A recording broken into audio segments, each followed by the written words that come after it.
Are we on?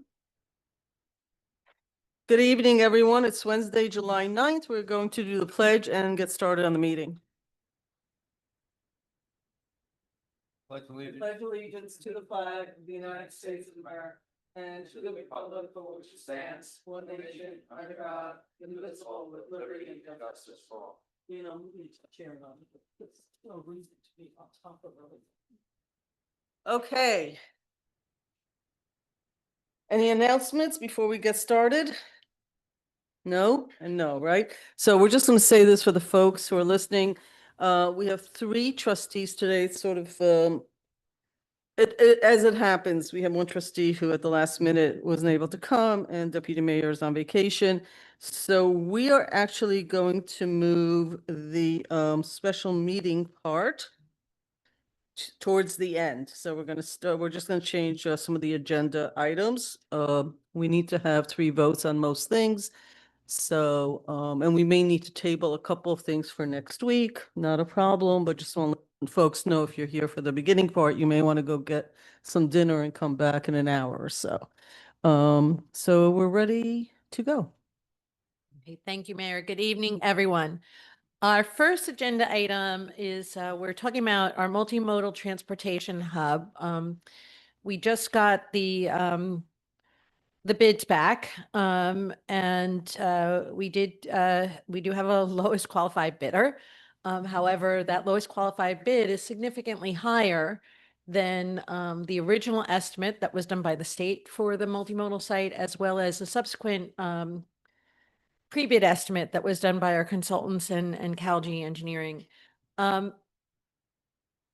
That said, it wasn't a total surprise to us that it came in higher than the original estimate, which was done quite some time ago. We were a little, surprised by how high the estimates came in overall. They ranged from around 18 million to, I think, well over 20 million. So it was a little bit of sticker shock. However, the multimodal site and the landscaping of Market Square are actually under one contract. In total, through the DRI, almost $4.5 million were allocated to those 2 projects, with I think it was 2.47 million allocated to the, did I say that wrong, Dale? 2.243, I'm sorry. Okay, 2.243 million allocated to the multimodal site. We also got an additional $1 million from Empire State Development through the consolidated funding application, and $2 million for the initial phase of the re-landscaping of Market Square. Therefore, there's a certain latitude. We do have to petition to the state for the request, but a certain latitude to reallocate. We're asking for $1 million to be reallocated from the Market Square redesign towards the multimodal site. We do have another $500,000 that we can apply to Market Square, which is committed to by Wilder Balter, who will be building the mixed-use property on the post office parking lots.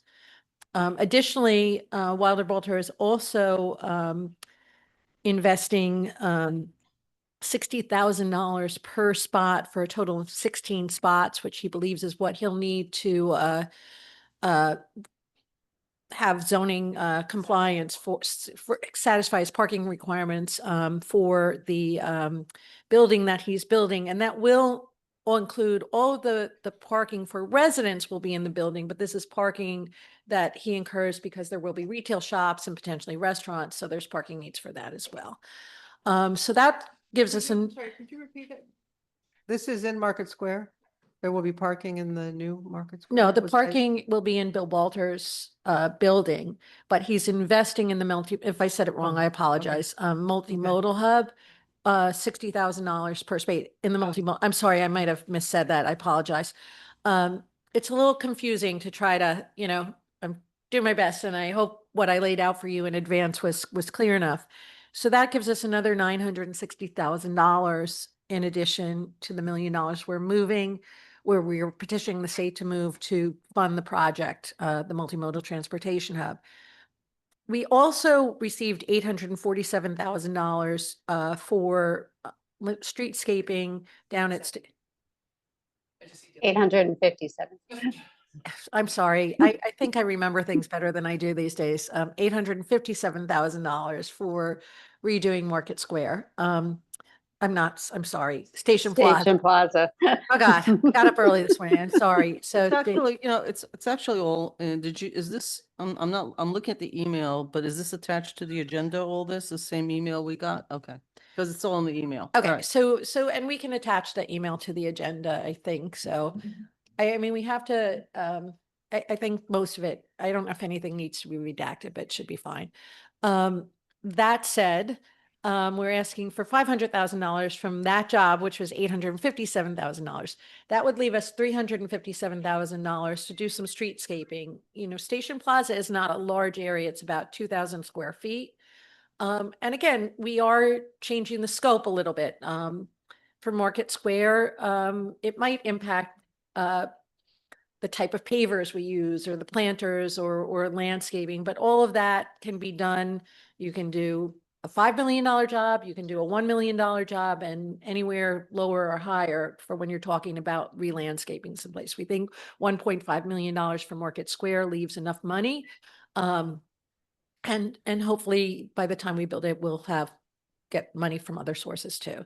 Similarly for Station Plaza, there's a lot of streetscaping you can do with $347,000. Plus we do have the ability to apply CHIPS funding to do the milling and paving of the street. And this will dovetail with the streetscaping work that Balter is doing for 30 Water Street. So we might be able to leverage some enhancements through that as well.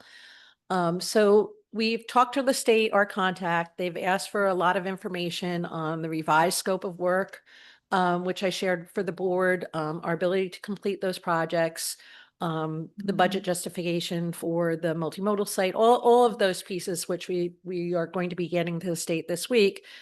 In addition, they asked us to look at, they asked for the status of the community center. Right now, the community center, we had a presentation to the board about a month ago. We are in the process of finalizing the design based on that presentation. We won't go out to bid probably till sometime in September at this point. To take money away from that project when we have no idea what it's going to cost probably isn't prudent. And we'd like to make sure that we don't compromise any one project too much. However, right now that we have a budget of $5.5 million for that project, which should be enough to do a significant renovation job. Whether or not we do everything that'll be in the bid, whether we have to maybe again change materials or make some adjustments, we should be able to do a very nice job there. But I would be concerned about compromising it any further, just given costs and work and everything else that we're up against. So that's where we are on that. And Dale put together a budget analysis.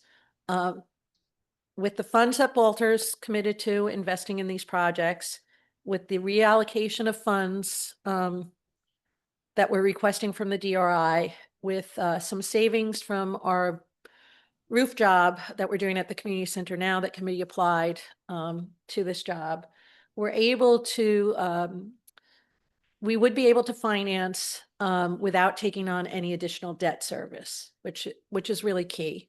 We would have to move more money from fund balance to cover the gap. However, it would still leave us with 24% fund balance to expenses. And the other thing, we've done some conservative parking revenue projections, which come out at about $500,000 a year. And that's approximately about the debt service.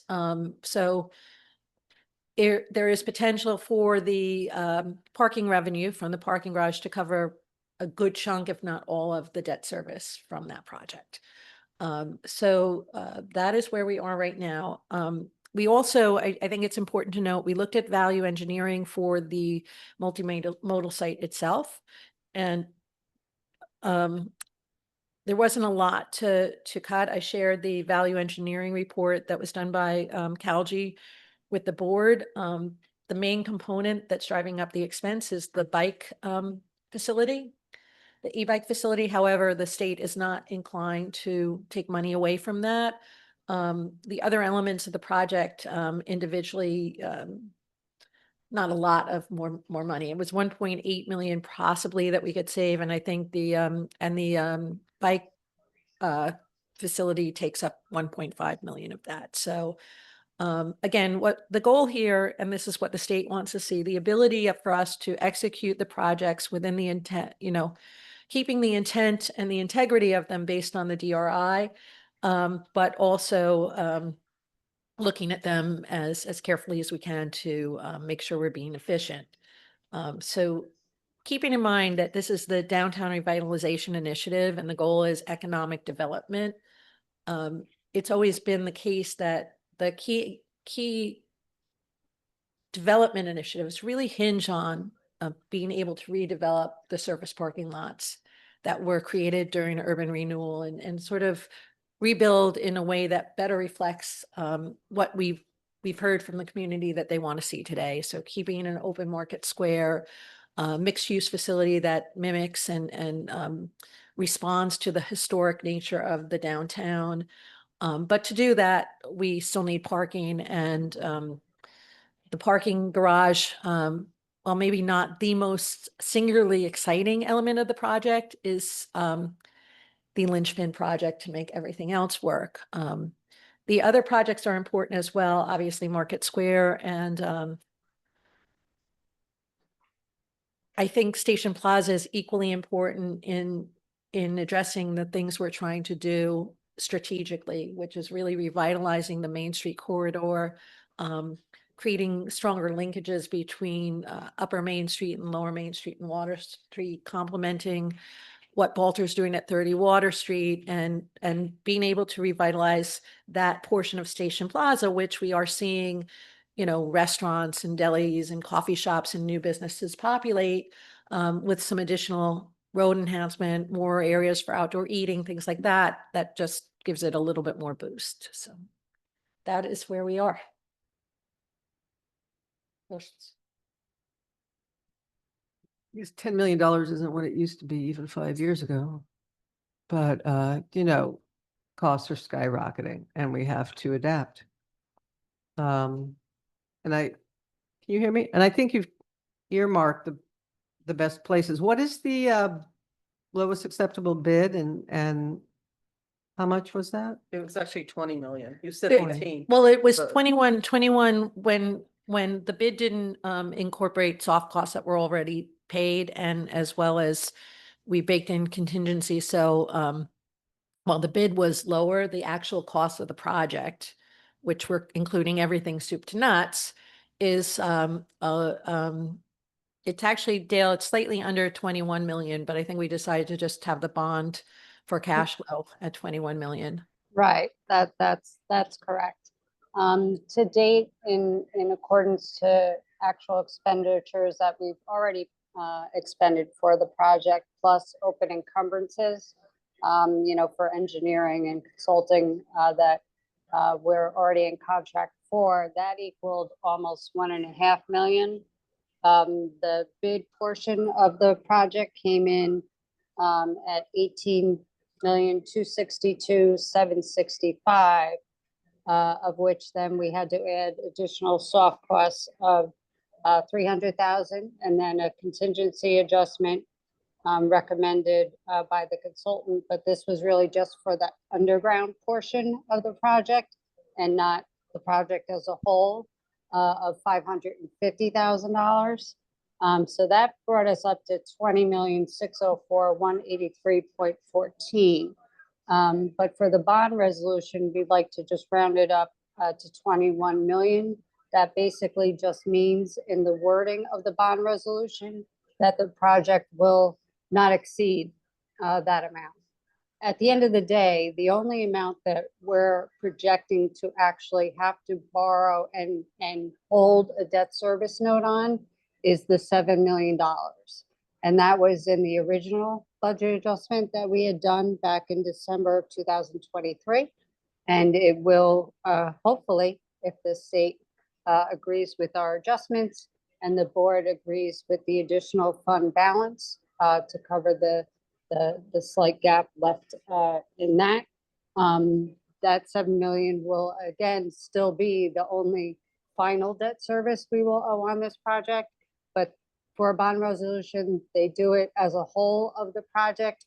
And that also allows us to borrow if we need to for cash flow purposes, because these grants are, you put the money out first and then you are reimbursed essentially at the end of the day.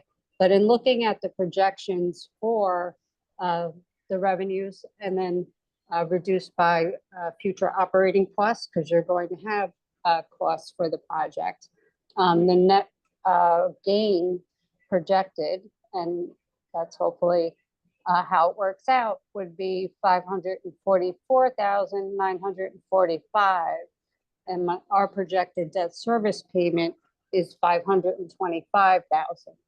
So all in all, on paper, you know, it would be, other than the use of some of our fund balance, which Moody's does like to see us using towards infrastructure and brick and mortar projects that are everlasting. So it's good for them, and will still be within the 20 to 25% recommended balance by Moody's for Where are we now? We've been for- pretty high in the past few years. Where are we? at the end of 2024, we are at 34.4%. Wow, this brings it down by 10 percentages. Wow. Yeah, yeah, we're at 16.2. If we use the additional 4 million, we'll be at about 24%. And that's not including projections of any additions that might come in 2025. This is based solely on end of year 2024 at this point. So, I'm sorry, I have a connecting question to, you know. So just on the conservative and fiscally responsible side, Dale, for years I've been saying we have too high a number, but this is not a few percentage points. This is a double-digit dip. So let's say the projections are a little off, and let's say prices keep skyrocketing. Then I think a lot of our suppliers across the country have been using, you know, COVID and using that as a great excuse for why everything's so expensive, as if there was no inventory in the United States for all these years. I mean, I think they've basically been ripping off the public, and they continue now. Now it'll be tariffs and they'll rip the public off for that, but we don't control any of that. But let's assume that they keep doing that. Once you go below, so you said the bond rating for the municipality needs to be, Moody's likes to see between 20 and 24%. Is that what you said? Usually 20 to 25% is you 20 know, to 25%. the recommended. Once you go Mm. below 20% or you're at 20, your rating drops. Is that about right? They take in a lot of factors into consideration. And in this case, seeing as we're using fund balance towards projects in order to not incur more debt, it's a different outlook on it versus we're using fund balance to support an operating budget that, you know, it shouldn't be supported, right? So I think in this case, it would not be. And also in the case of we're actually investing in a brick and mortar that will be a revenue generating item as well. Right. Not There you only go. So, to the now you hit, village, but now you hit the point. right. Mhm. So my prediction is that as soon as we build this, every nonprofit will walk in here and say why their moviegoers, their event people, their vendors, their employees shouldn't be paying, and why are we making so much money. So this whole thing has to be very publicly available, that this is not a revenue generating parking lot. This is a parking lot that whose only reason for existence are twofold. One, economic development, but all of this is based on the fact that certain amount of money, and it seems like $500,000 right now, although that could change. If we don't make $500,000 a year, we've totally miscalculated this project. And it's not a one-time hit. And that has to be stated very clearly to all our friends in our community who are walking in here day one and telling us why they shouldn't pay and why their employees shouldn't pay and how there's this and that and everything else. So I want to be very clear that it's not, I understand that it's a revenue generating parking lot, but it's actually more than that. The project depends on 500,000 minimum a year. No ands, ifs, ands, or buts, or anything else. This is not like the village is nickel and diming people, because that's exactly what it's gonna look like. And we have to look, because I know you've done a lot of studies on parking, Maddie. This is like part of the whole thing. It has to pay for itself. Otherwise, every year we're losing money. Yes. No, it's not like the parking on the street that there's no incremental cost to the village, blah, blah, blah. There actually is. And we wouldn't have done this if we weren't able to charge for it. You know, I have a lot of concerns about this piece, which is cleaning fees that go up, or like all of the ongoing operational cost is terrifying to me. Vandalism costs, all of that. But, you know, we have to, you know, if you want to get in the pool, you actually have to dive in. You can't just keep walking around it. So we're diving in, but it has to be really clear. So we're stating it here, but we have to state it publicly. I hate the word revenue generating, although I know Dale is correct. It has to be, this is a payback to loans. Correct. And I mean, Yes. it has to be, Mhm. this has to be a payback that we could not do this without, and nobody is parking there for free, period.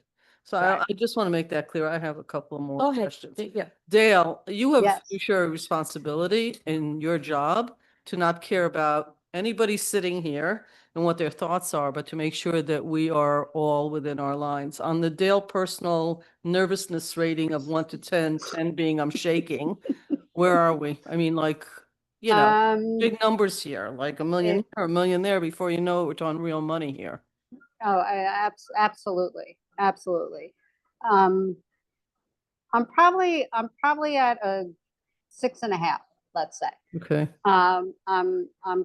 I'm positive, you know, in at least being able to cover a good portion of the bond payment, because you know I'm conservative. So let's say maybe it's not 500,000, maybe Right. it's only 300,000. Are right, we able to cover that difference? You know, in that it's going to depend on timing. In Okay. my perfect world, we would not have to actually go out for the borrow until 2026, which means the first note wouldn't come due until 2027, which gives us a little more right, flexibility because we have other things that are dropping off. So that aids in helping to cover new debt service, because a little bit of old debt service is Okay. coming off. So in that, since we are funding a good portion of it with our own fund balance for cash flow, even in the beginning, as we had initially already put, I think, 3 million towards this project from the get-go, you know, from our own fund balance. So I think it will work out in terms of timing, which is also, you know, a big help. But I think this really is the next stepping stone for the village. Okay. Because you need that space, you know, for the economic growth, and one isn't going to occur without the other. Okay, so thank you, Dale. And I think, you know, coupled with that, because I think the state and all these initiatives, I don't think private industry would ever look at budgets like this, but they're all looked at like onesies and twosies. But there's a lot of other stuff going around, and the money is like money, you know, it's a finite set. So I just want to make sure with contract negotiations going on, with LoSAP going on, with all the other cost increases, because I've yet to see anybody decrease anything. You know, I'm hoping you're looking at everything in the big picture. I know that, so the public also knows, is it next week or the week after that we're getting our semi-annual budget review and update? The week after. The week after. Okay, so just so the board also knows, because there were a lot of emails going back and forth, we had agreed a couple of years ago, quarterly, 3 quarters, because the fourth one is the big budget thing. But we're due for like the semi-annual, and it's going to be DRI and the budget, right? Not just the budget, because the DRI sort of stands over here, so it's like budget, DRI, water. Yeah. You know, the 3 legs that we stand on. So great, from a human point of view, quality of life, but just human, we live, according to Dwarka study, one of the top 10 most congested villages. I don't remember if it's the county or the state of New York, but we are highly densely populated. Market Square is really important for the whole downtown, because once you leave Market Square, there ain't an inch of space for anything. Not to plant one more tree, not one more garbage can. We're so densely populated, and the waterfront can only be used so much, I mean, before it gets destroyed, right? The rest is like, we're more like a city in some way. So I just want to say that I understand why we're cutting back, but a lot of the excitement was around moving the stage to a different place and redoing, creating green space so that people can sit, people can be with their multi-generational families. And I know that you guys are going to do a great job, but I hate for it to be concrete park, because what we No, had to no, no, give no. up So- was like the beautiful things that we had talked about. So I can speak to this, and I've spoken to, I've spoken to Paul about it, and I've also spoken to Balter, who just completed a Right. fairly expensive version of this in New Rochelle. We don't anticipate that it's going to be, a cement block area. We will absolutely be able to incorporate green space.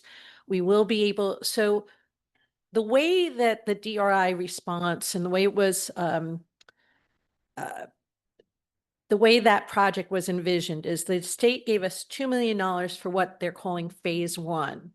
Phase 1 would be really what we're planning on doing. But, again, there's a, in terms of the type of materials you use. And, we saw just how much bang you get for your buck with those glow planters and things like that. Yeah, So that's what I we mean. might not even have to like cut that much based on the scope. It's just sort of the materials we use and how we do it. Phase 2 was a stage and fixed seating areas and things like that. One of the things we talked about, well, we want this space to be used for a lot of different things, and we want to bring events back to the downtown in a place where you're not necessarily cutting off the whole street. Without and shutting the other- whole place down. Yeah, but really have a really, really nice gathering space in the center of town where people can walk to for all kinds of different things. What we do currently, the farmers market, but what we want to do more of. We also thought, like, sometimes you build stuff and then realize, well, that's not working out well. So now we have a stage where we really would rather have something else.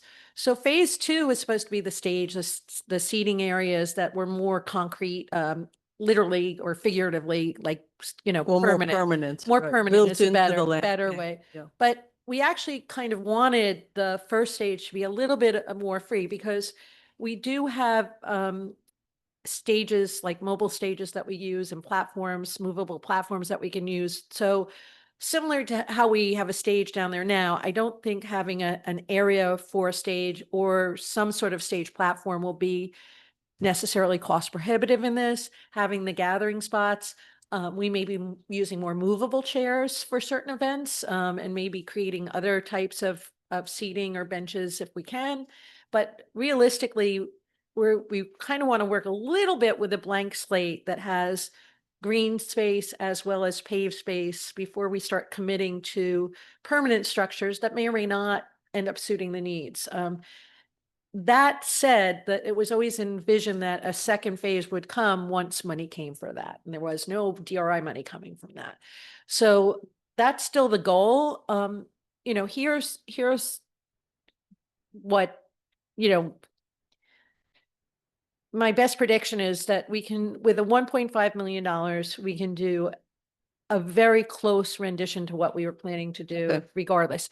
I think that there is between now and the time that we do this, the opportunity to augment with other funding if it's available. If it's not available, that means that we're in a different time anyways. So I just want to remind ourselves, now that it's 3 years later, there was a lot of conversation about the ability to close off part of that street and like on weekends, Yep. whatever, reroute, maybe paint something. Because in my humble opinion, parking is parking. There ain't a river town that doesn't complain about parking. Even Irvington, that literally has 5 businesses open during the day. Somehow parking's a problem. So it's never, it's like you build more lanes, more cars. So, but the Market Square area with the building that now will be across the way they originally were, and you know what I'm talking about. Actually, that'll generate economic development because I would open a restaurant if I knew that there were picnic tables right there.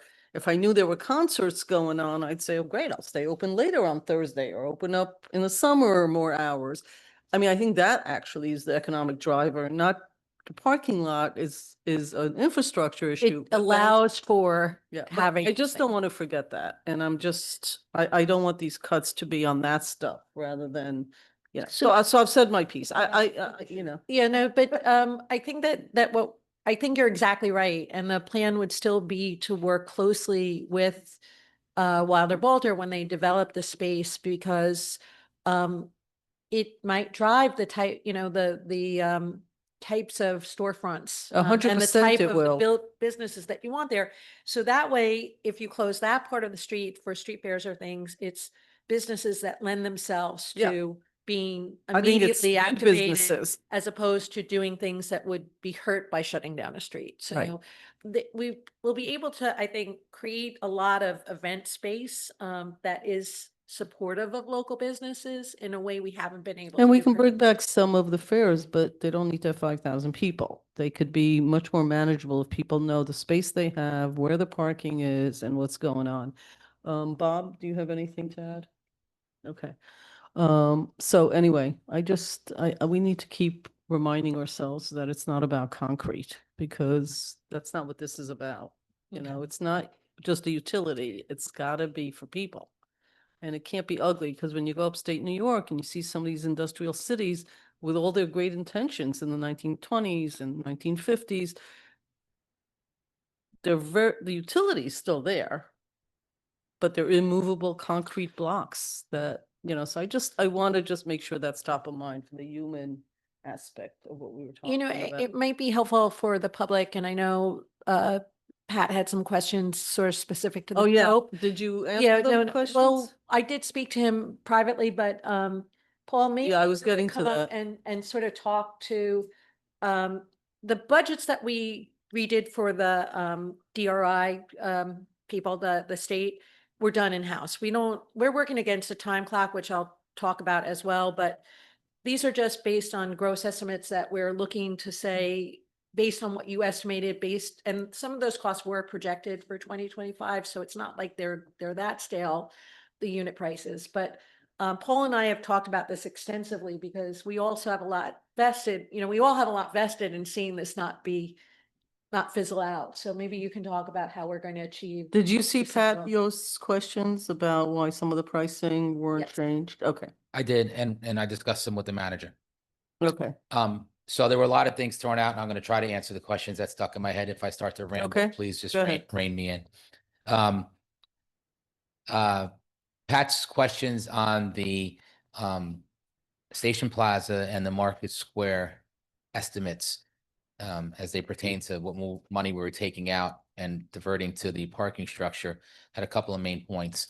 One of the main points was he was worried about an escalation clause or an escalation factor rather in the estimate since the numbers were dated because they were used for our DRI applications. But there actually was an escalation factor included at the bottom of both of those estimates. I don't know if he just missed it or I think he was talking about that the per unit cost, and he gave 3 Yeah. examples, right. are the same, but the whole conversation and reason for conversation is that in fact, everything's gone up. But the numbers he saw were per unit, so he didn't know if Right. it was an error. But there was, You know, but, just human error, or if there was. but there was an escalation clause. I did it again. There was an escalation factor at the bottom of all the totals, which brought it up to 2025 value. In the original. And in- there, and that's not something in we the would original typically existing do. Budget, yeah. That's not something we would So typically do. so the numbers are correct. That's not. We're very comfortable with the numbers. But I want to say this, the numbers are based on a very conceptual view of what we thought could happen down there. And to be frank with you, after sitting with Karen, we just talked about, just like we had the same discussion you just had, well, what are you going to put in there? We don't know. It's a conceptual design for Station Plaza, and it's a conceptual design even more so for Market Square. So we just kind of backed into a number saying, would we be able to get done the things that we know you want to see there with this dollar amount? And we were pretty comfortable with that.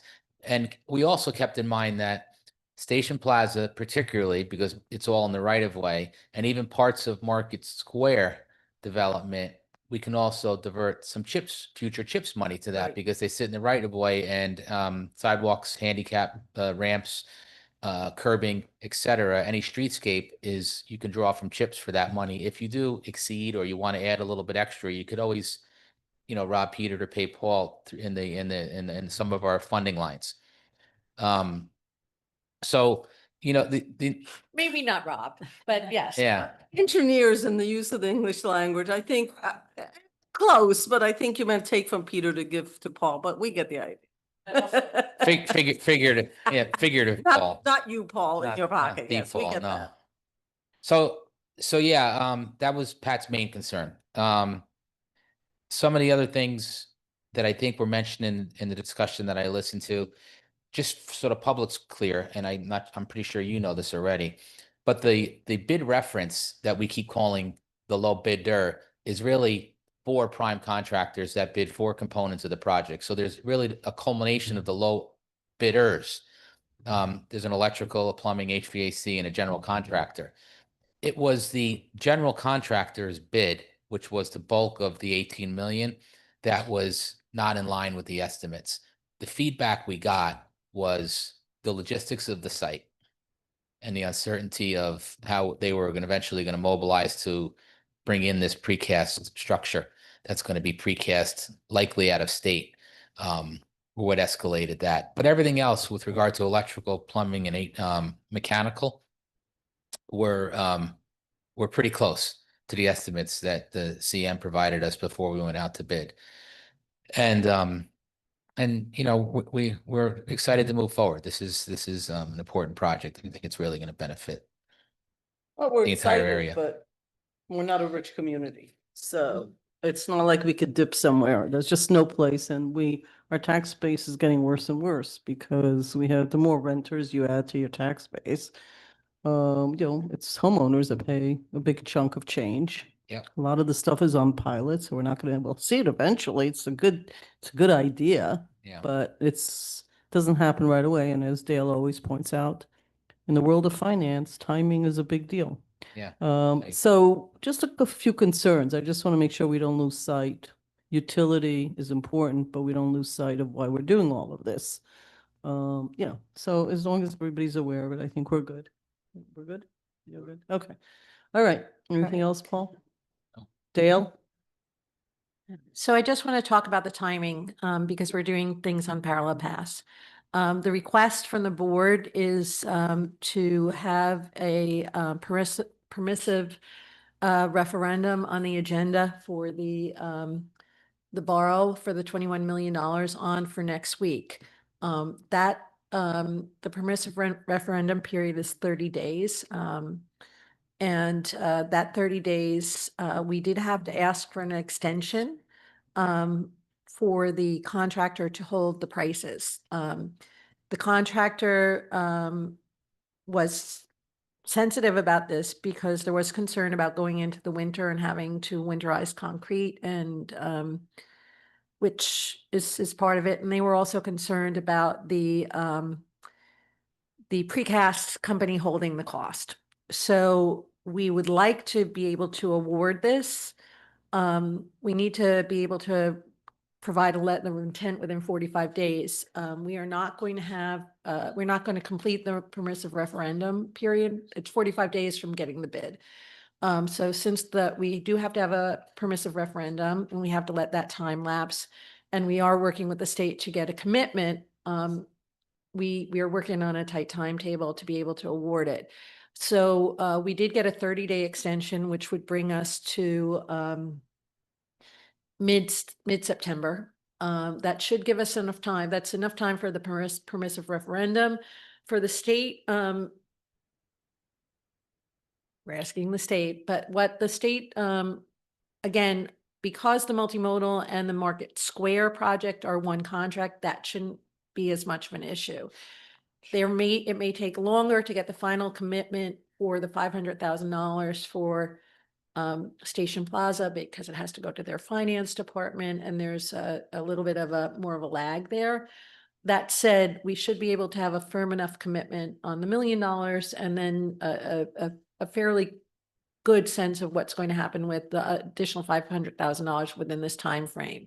The state is also aware that if we don't move somewhat quickly, then it becomes a moot point because we're going to have to ask for more money because now the project could potentially cost more. So we are trying to, we don't want to rush things, but we also want to make sure that we keep the price we have, and that we, because then the other alternative is potentially going out to bid, and that could be a lot more time and money too. So, or going out to rebid. So we're working on a lot of different things. It's been I just want to really thank Dale and Paul and Maddie and Valerie, for everybody who's sort of worked on this to put all the pieces together. There's a laundry list of items that we have to get to the state this week, and I will make sure the board has a copy of all of that. But it's almost as if we're writing the grant all over again for slightly less money, so to fund things that they're already funding. So anyway, thank you. Thank you. I have a feeling I know what you've been doing for the past 2 weeks in the office, so. Yeah, Thanks. it's, thank you, everybody. Thank you, Paul. Thank you, Dale. Thanks. Our next topic is Station Plaza, our zoning changes on. to, We're supposed to find out that the board, oh, you're I'm sorry. asking for stuff, right? Yeah. So I know I asked for questions. Are we good? I mean, I think the point here is that you're asking if the board is okay with You- everything. You're asking for four things, right? You're good? You're good? Okay, so we're not voting, but the next step is We'll have the bond resolution and the permissive referendum on for next next week. week. Okay. Great. Okay. The next topic is, as you know, we're working on zoning revisions to Station Plaza North. So we have Valerie from Nelson Pope Voorhees, you all know Valerie, to discuss some of the changes that we're recommending. Good evening. Good evening. I know I've been back before this board a number of times for this particular project. But I think it's important because the steps we've taken, I think I'm just going to kind of give a little bit, just a quick overview. We have taken public feedback about a year or so ago, to get thoughts on what people want to see. We've done some base designs, just in terms of layouts and what could potentially be part of the zoning and what would fit in those particular lots. And then we also had a working group with Trustee White to assist with review and come up with the concepts and confirm those concepts. So now we're back before this board. The concept here, and just to give a little background to the public and stuff, Station Plaza North is a zoning district, very similar to, in the same area that we were just talking about for Station Plaza, the streetscaping project for DRI. Right now, you are not allowed to have residential on the ground floor. It's really mostly a mixed use zoning district. The zoning district currently permits up to 4 stories, no density caps. So I think the concern from the board was twofold, and also the neighborhood was they would like to allow for residential on the first floor, but also to decrease the overall densities that could potentially be possible there. So as part of this, looking at the current uses, the current zoning, and then what potentially we could put forward, we came up with this concept of allowing for single family, 2-family, like townhomes, 3-family, 4-family, and mixed use buildings. And let me just take a second. So depending upon your lot area, as you increase in size and lot area, you can increase in terms of the size of the structure, and and also the actual type of use, the intensity of the use. But we are capping the uses at no more than 6 dwelling units for a mixed use building. So it's not like where the current zoning allows, could have like 30, 40, whatever units. We are capping them.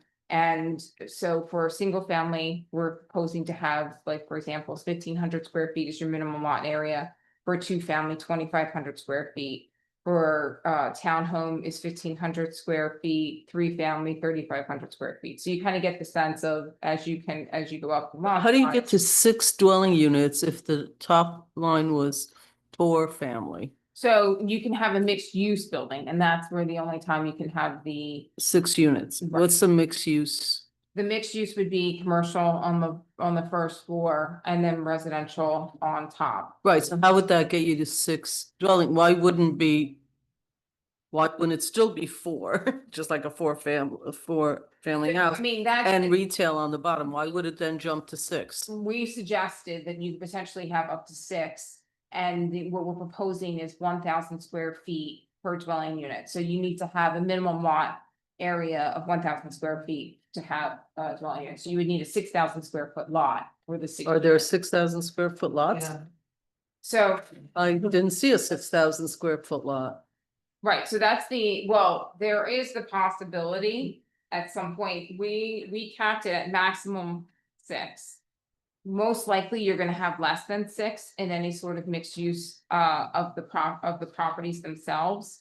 You could potentially, at some point in time, combine 2 properties, and you could allow for up to 6 dwelling units, but we are capping it at no more than 6 dwelling units. If you take 2 lots and combine it, does that become 1 lot or does that become 2 lots? It would be 1 lot then, so then it's still 6. But, so that was actually trustee Yost's Yes. other question. Yeah, So it's anti-intuitive to me, and you know how I don't visualize this stuff except when I see the problems it creates. yeah.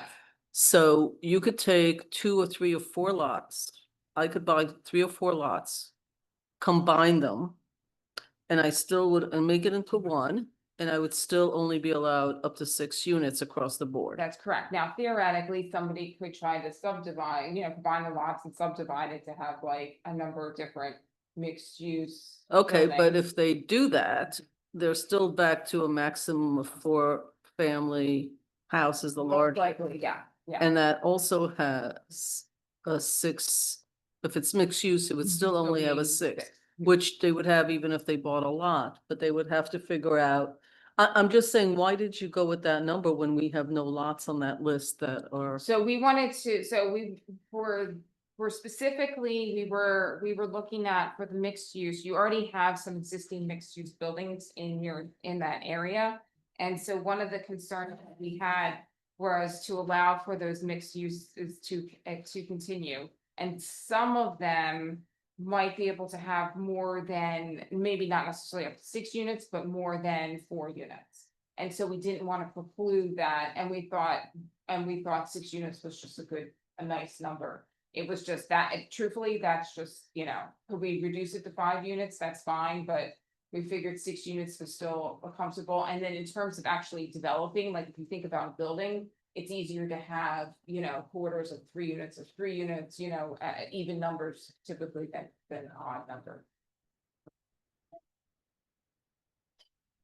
Well, Are you raising your hand?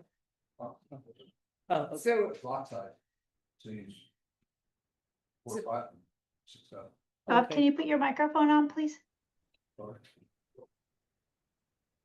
So a couple things I want to just highlight, so this is, first of all, this concept is new to the village in terms of, right now, we typically just have a minimum lot area for a zoning district, and then you have uses. This is, the uses are now going to be kind of directed based upon your lot area. But we think this might be a good way to approach this particular zoning district, because you have so many different types of uses already there, and your lot sizes are extremely small. So we thought it would probably be best to allow for these different types of uses, but based upon the lot size itself. Currently, the zoning allows for a lot more density and a lot more intensity of development. And so this is a way to, reducing that, but then also making a number of the properties currently there conforming. And I provided a map, Jamie, it's the second map in that package. In that map, we looked at all, based upon what we're proposing, how many lots would be conforming to the zoning that we're proposing versus ones that would be non-conforming. There would still be, 1, 2, 3, 4, 5, 6. There would still be about 8 lots that would not be conforming based upon the current requirements. And when I say not conforming based upon what they currently have. They're constructed. non-conforming now. Right. But other than that, everything else now conforms, where to a larger extent, most of your zoning district currently does not conform with the current zoning standards. It's the next one down. So I guess the question was, you need like for people like, Yeah. don't read all this stuff all day long. It's hard to correlate a list with actual, I guess, Google Map, whatever that is. It's hard to actually get that. Because the big concern is that somebody's gonna piecemeal, which is what they do in cities, right? They Right. piecemeal buy the one in the front, the one in the back. I guess this is to show that this is like the side of a mountain or a cliff or whatever the hell they're sitting on. So it's not so easy actually to do that. And it's a reduction. So the argument of like, where are all these people gonna park? The truth is, it's theoretically fewer than what we have today, although there is virtually no commercial on first floors. There's a funeral home that's been there forever and ever, ever. Right. Still will be there. I don't know, are there apartments in that building too? Okay. I don't know where everybody parks, but this is not increasing the opportunity, it's decreasing. Right, and one of the things that we also looked at, so the gray boxes that you see on the map. Yeah, what is that? That's your current parking. That's there along Main Street. And so we're suggesting that becomes official village parking. And that would help offset some of the maybe potential parking demands within that zoning district.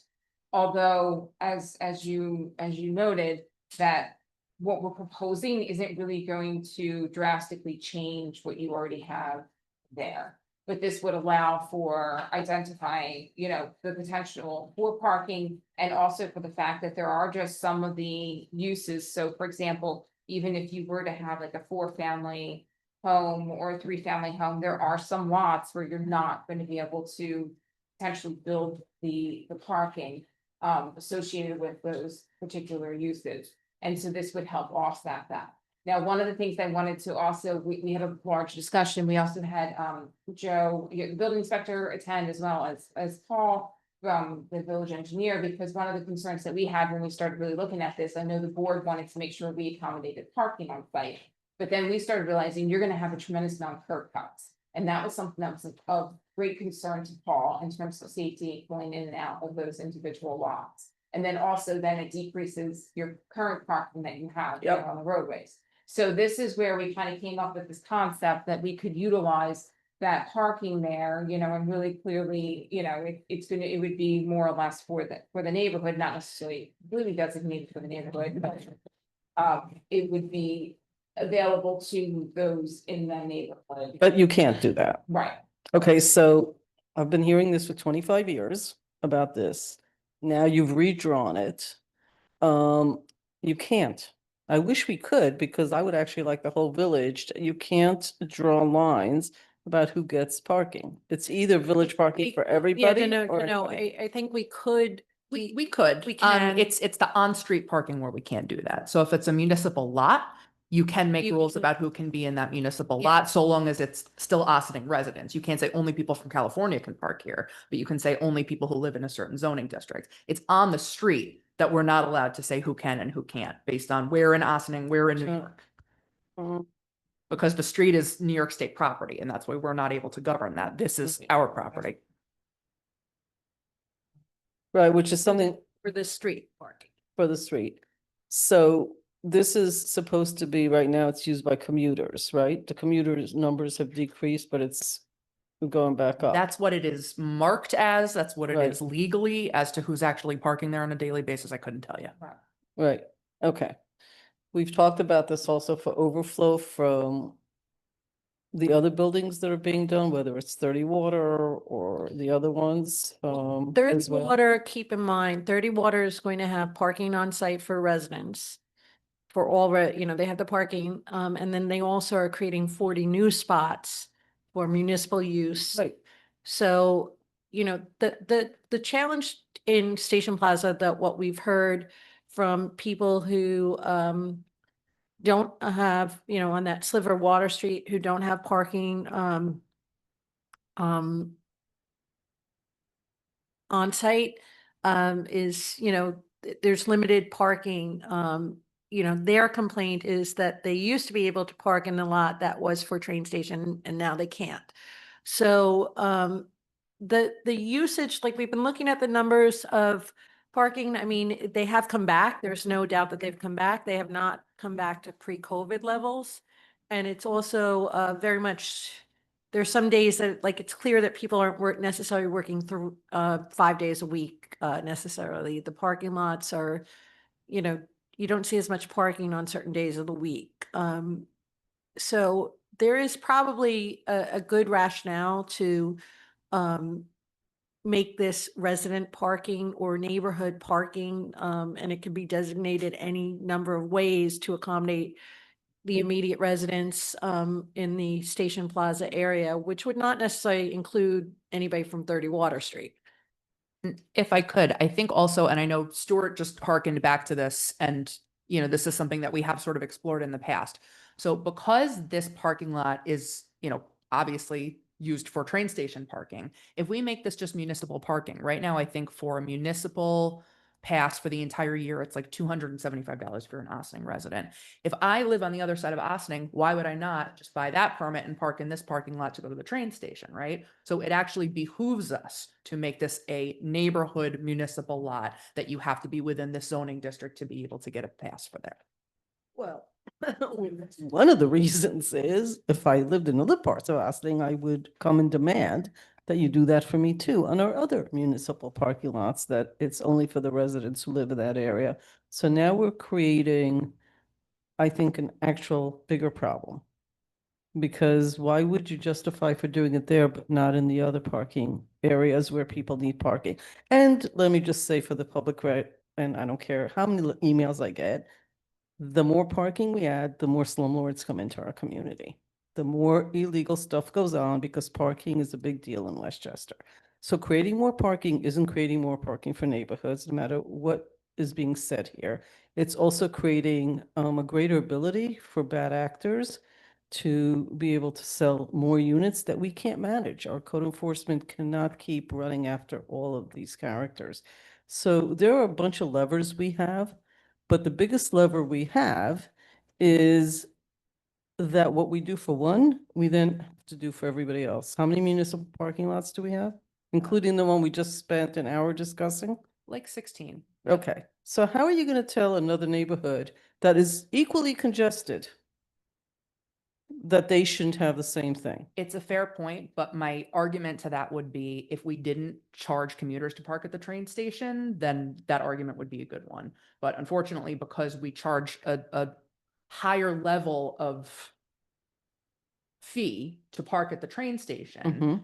we want to incentivize people who are commuting to actually park at that train station instead of gaming the system and parking across the street. There aren't any other municipal lots close enough to the train station to game the system in that way. I think the other thing too is you could, I mean, ultimately, you're gonna have to, when you build the parking garage, you're gonna have to look at your parking Mhm. scenarios anyhow. So you might end up zoning some of the, when I say zoning, like you might have like zone one, zone. Digital zoning. Right. We may get to that point where we do start doing that. And I think it would address certain issues. It would address people who are parking there who, you know, maybe are taking spots up that for whatever reason, could be parking somewhere else, but they're at neighborhood expense. I think in terms of the parking, you know, and the density and, those concerns, I think to a certain extent, neighborhood parking also would actually probably be another lever to pull in favor of making sure people weren't doing that. Because in this case, you would have to prove residency. And if all of a sudden you proved, you know, 20 residents in a, you know, a 3-family house, it would trip the trigger that you'd know immediately that they were, you know, above and beyond the number of people in a livable thing. So I think the other issue is that we've had numerous, and I know the board has it, like, and this can be also, we can talk about in terms of parking. You have people down there who are racking up, you know, it's becoming a real hardship getting parking, being able to park near their homes for other reasons. So I think that trying to solve this problem without the broader parking plans that we have to talk about may be a bit challenging. But I do think in context with everything that we're doing with parking, there probably are more things we can do, particularly with the municipal lot, to alleviate the burden of having people park there who really, you know, either are overcrowding their apartment buildings or things like that. I think those are actually things that You'd can have be to do it by abated. zone, right? I mean, I was just throwing that, that's a suggestion that some communities do that, they have like different zones, so therefore, oh. It is, can you hear me? Okay, sorry. So sometimes, you know, people have by zone, because therefore you're selecting which zone you plan to most likely park overnight, right? And so that also depending upon, and then it prevents somebody from purchasing something really cheap. Or maybe, you know, and then parking somewhere else where like Maddie was saying that really they should be purchasing the train station parking. This in itself is not, is this a zone?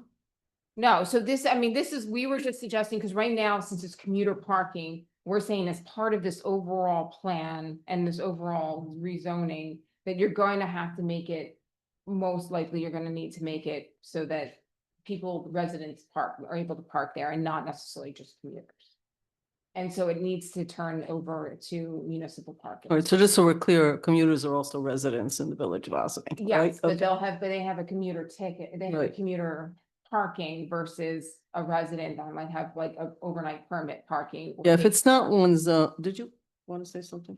Well, I don't want this to be my conversation, so go ahead. You've been going pretty good, so. Yeah, I know. I just, because I don't like this at all. No, well- Because I think the unintended consequences, and I don't like it being put in like this as a part of another project. I find this really. So my question is, how many parking spaces are available in that gray parking, where you're saying commuters are parking that aren't parking? Right. But go ahead. So right now, I think there's about 20 lined spaces. And talking to Paul, if you look at the upper right-hand corner of the map, Yeah. you see like, and although the slope is quite great on that section, Paul thinks that he can probably hog out another couple of spaces if push came to shove. What's the potential number of spaces that would be, you would need to help these people? Potentially.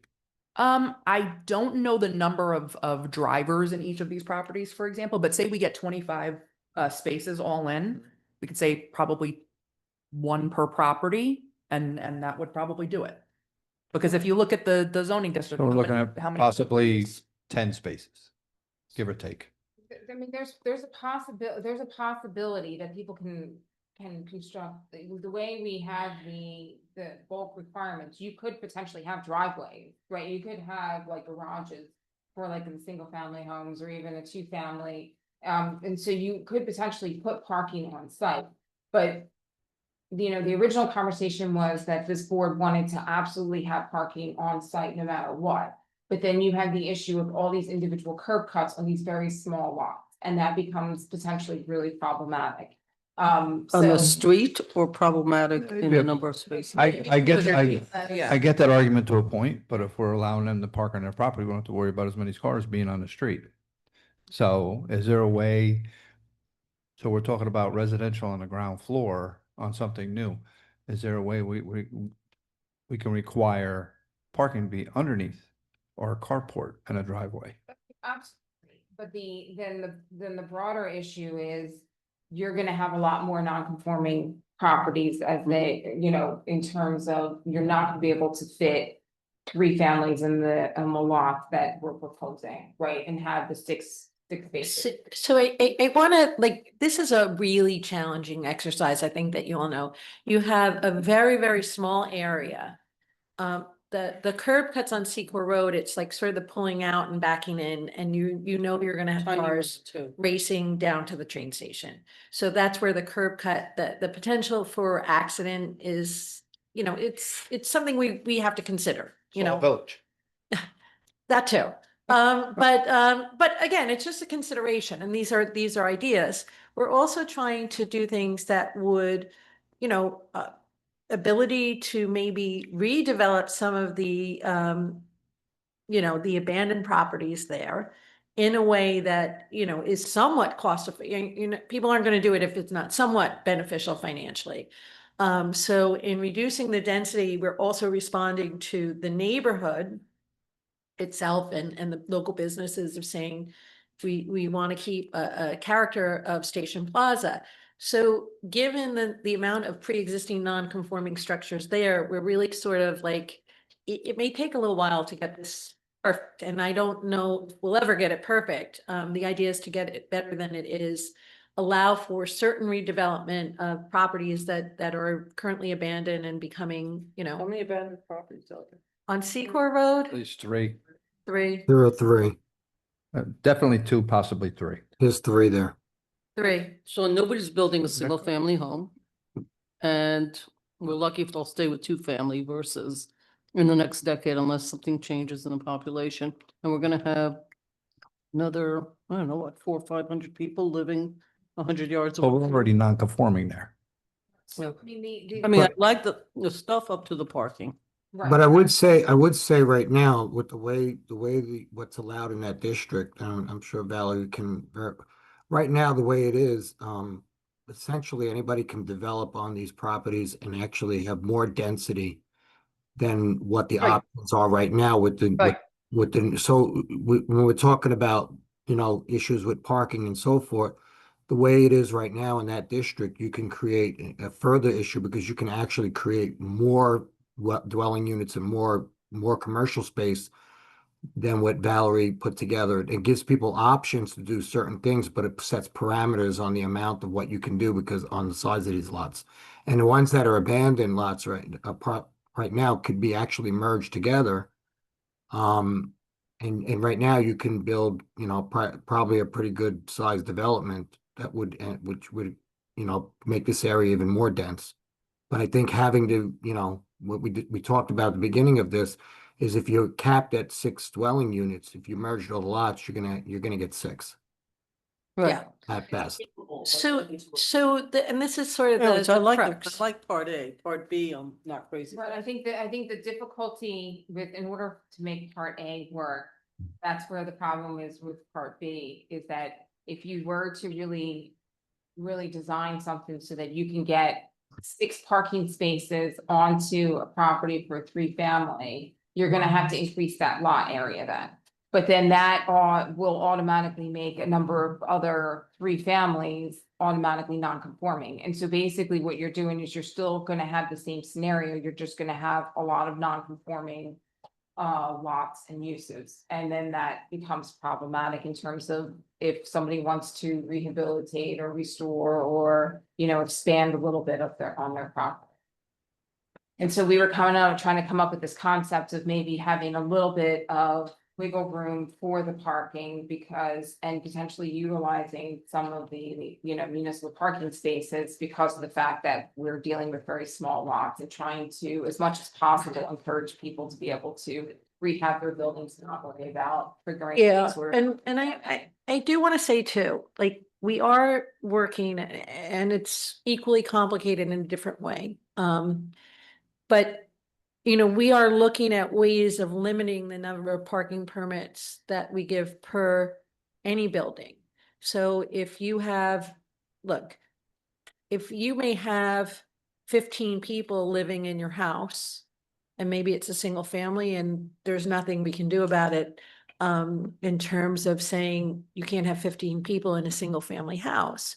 But we can say is you can have no more than X parking passes per house, and we have not done that yet. So that's another piece that plays into our ability.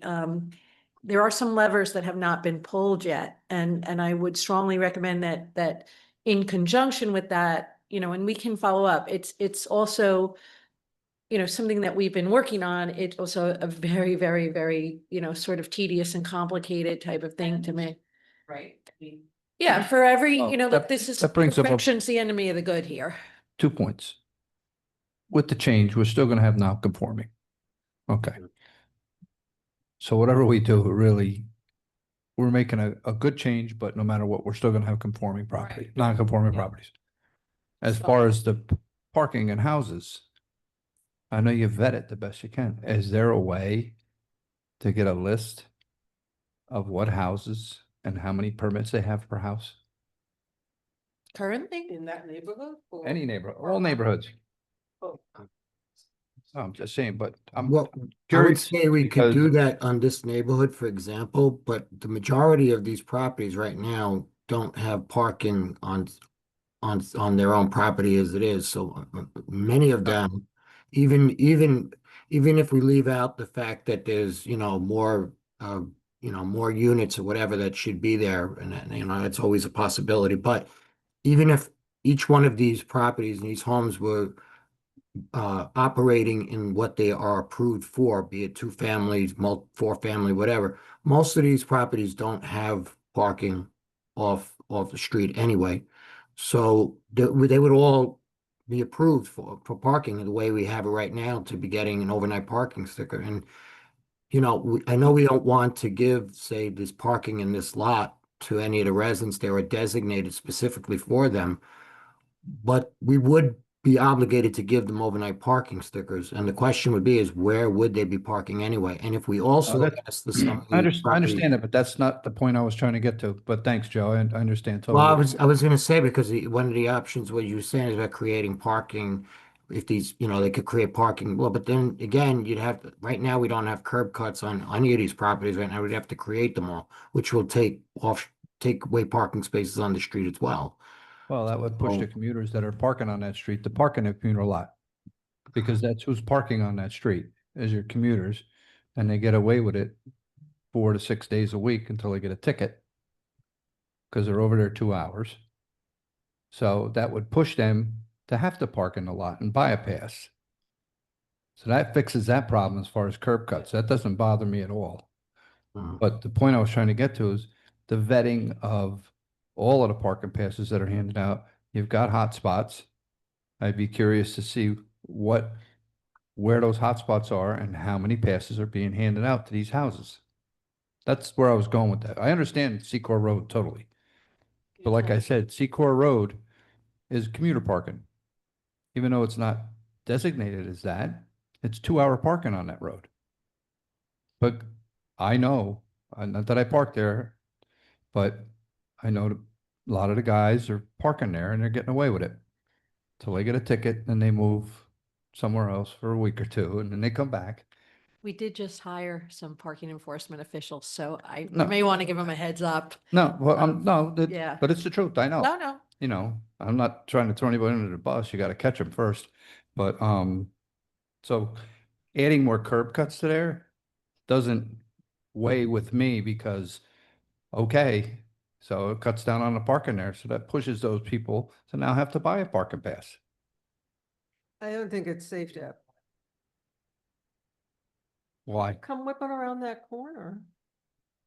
Trying to make their train. I used to be this person. Okay. You should take a bike. Oh, I don't ride bikes. I don't either. But, I understand your point. but they then have to worry. At one time, there was a car parked right in the roadway and some guy was talking to somebody and I crashed into the wall to avoid rear-ending him. No, Yeah. listen, So, I'm just not seeing, all of a sudden there are 3 curb cuts, so you've got cars coming in and out. The thing with this district is we have a historically black district that was built at a time, well, just Seaport Road and Water Street are different, okay? They were developed at different times. Water Street is much older. Secor Road is not as much 19th century, and they were built and they were owned by people who walked. Right. They didn't necessarily have so many cars. They didn't necessarily have, and there were businesses in them, and people walked. And I just feel like we're trying to take this and shoehorn it into 21st century, living. Personally, I think Secor Road is not conducive to development at all. That's my opinion. Not in the sense of with on-site parking and all that stuff. It's just too hard. And, we're tying ourselves up in knots. There are 3 properties that they're not abandoned, they're owned. They're derelict. And they've been left to sit there and look terrible. Okay, that to me is a big issue. I am not, interested, we are building a lot of housing and a lot of density. I don't think we have to cram living spaces into every square inch of this village. I don't. And I personally, I don't see what the benefit would be of having tons of units on Secor Road. When Okay, we're but already gonna have tons of units. But I anyway. think the plan here is the opposite. It's not to have more units, which is why I object to the parking, because then people will add. I think for me, the goal here was not to create more parking and more units, okay? That's why I don't like it. The goal is part A. You have a bunch of housing there. The retail part is not realistic anymore. That's not gonna happen. A lot to your point. They're trying to actually condense. The ability today is that you could build up. And then we get into these. No, I mean, I think in 5,000 layman's apartments. terms, we're trying We're to trying- scale We're back. trying to actually number of scale units to a per more people. realistic. And part A of this discussion made a lot of sense to me. Parking needs to be looked at. If we keep doing parking piecemeal with like this, we're never going anywhere. Because by time 400 humans move into 100 yards away, that parking that we're building, we can keep telling ourselves we build a lot of parking. We didn't. Because our rules for how much parking you need per unit are so low to begin with, it's not enough. Forget the commuters. The minute 4 people have birthday parties for their 1-year-olds, everybody's screwed in that place. So let's, I think we But I need to like, be- no, yeah. excuse me. I like the first part, which is what the goal here was. Part 2 is a parking thing. So you could say, well, but you're not creating an opportunity for people. Yeah, we are. For people who already own and haven't had derelict, you're right, they're not actually abandoned. They have some opportunities and we can look at that. And you've limited the ability of people to shove, what was that guy wanting to do? 12 units, 8, whatever the hell he wanted. 20 units, 40 units, Right. 180 Right, units. which is good. So now we're passing a code that is actually, we can enforce and actually manage with the human resources that we have that puts a dome around this, right? It puts a limit. So that's why I call it part A. Part B may have to wait a little bit to see. First of all, I wouldn't touch anything in that area till 30 water. Well, that's the other So, but I think How it's it's done. important to understand, these things the parking has to be linked to the zoning. So whether we're saying, okay, there's not going to be enough room to park on site, because we don't have, we're not necessarily there may be a challenge in accommodating too many smaller, residences, given the in and out of the parking, or we like, you can't do one without the other. So what I'm saying is like, we can go back. I mean, this is a process. We don't have to solve it in one day, but like, if we, in trying to achieve the goals, right now, I think the challenge with Secor Road, and I don't necessarily disagree that an incredibly difficult sites to develop, and certainly you can't rebuild what is I there. mean, nobody would In build a, like in that a, today. it's not viable to rebuild those buildings as they are, for a variety of reasons. The challenge is we don't own that property. So there are ways that municipalities can access properties that they don't own. That is a whole nother discussion for potentially another day, and it's a pretty high bar. There are ways to incentivize things that you want to see there. We understand the concerns about creating parking that then isn't used for the intended purpose of what it's supposed to be used for. So that's, that's another issue. My point on the parking is, though, there are things that we have not enacted yet that can limit the number of permits provided to a dwelling unit, or a residence, village-wide. That's something, All right, so it's that's a little another bit of a project. problem of our own making. I think that to be honest, like, it's hard to do this if you're not doing a parallel path, but the reality is all of these things are enormously complicated, and each area of the village where we have a hotspot presents its own unique challenges in terms of pre-existing non-conforming properties and a whole range of other things. So we can continue to work on it, but I want to say, like, it's hard to do one without the other because they have to go hand in hand. Well, I support making that a municipal lot personally. The whole ins and outs of who gets to park there and stuff. Okay, but the people who live on Water Street, I mean, I talk to so many people who say I rack up so many tickets. There's nowhere to park around my house. And if that's Down there? something we can, yeah, and if that's something we can do something about, we should. And, I hear that all over the village, which is, Right, I mean, so for me, I hear that all over the village, and when you do one, you're gonna have to do a lot. But I think Well, that's there why have to be the existing limiting the lots. parking permits has to, that's to me, something that we have to get ahead of. And because that's a large part of the problem. I think that, and there's no perfect solution here when you have more people who want to park here than we have parking available. That is We just, also have that problem with, is Harbor Square part of this zone? no. Where does the zone end? This, what you see right now, that's it. It's everything. Here. Janie, can you scroll? No, I can see it, I can't read those things. Uh-huh. You wanna, like, in English, tell me where it ends? It ends by where? The parking lot for Metro North. That's WCT, that's the Quimby lot. Right, so it ends by Metro North parking lot. Yeah. Right across from 30 Water Street, basically.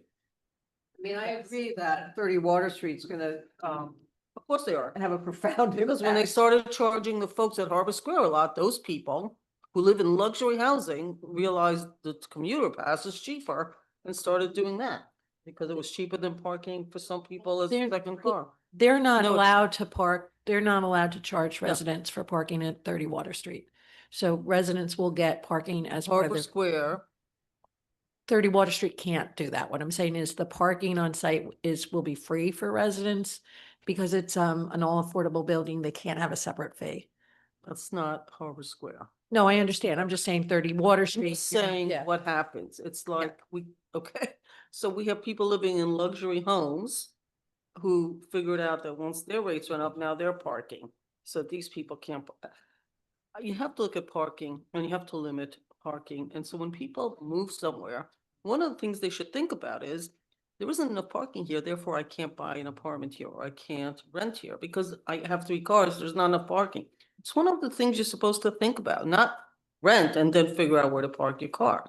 Like people think that, but that's part of the decisioning that people buy what types of things they buy or rent the places that they rent. So I'm not sure we'll ever get ahead of it, but we should certainly look at what we have now and do a better job enforcing these 2-hour limits and look at other pieces. Opening up another lane in another place, actually, I don't think will resolve a whole hell of a lot.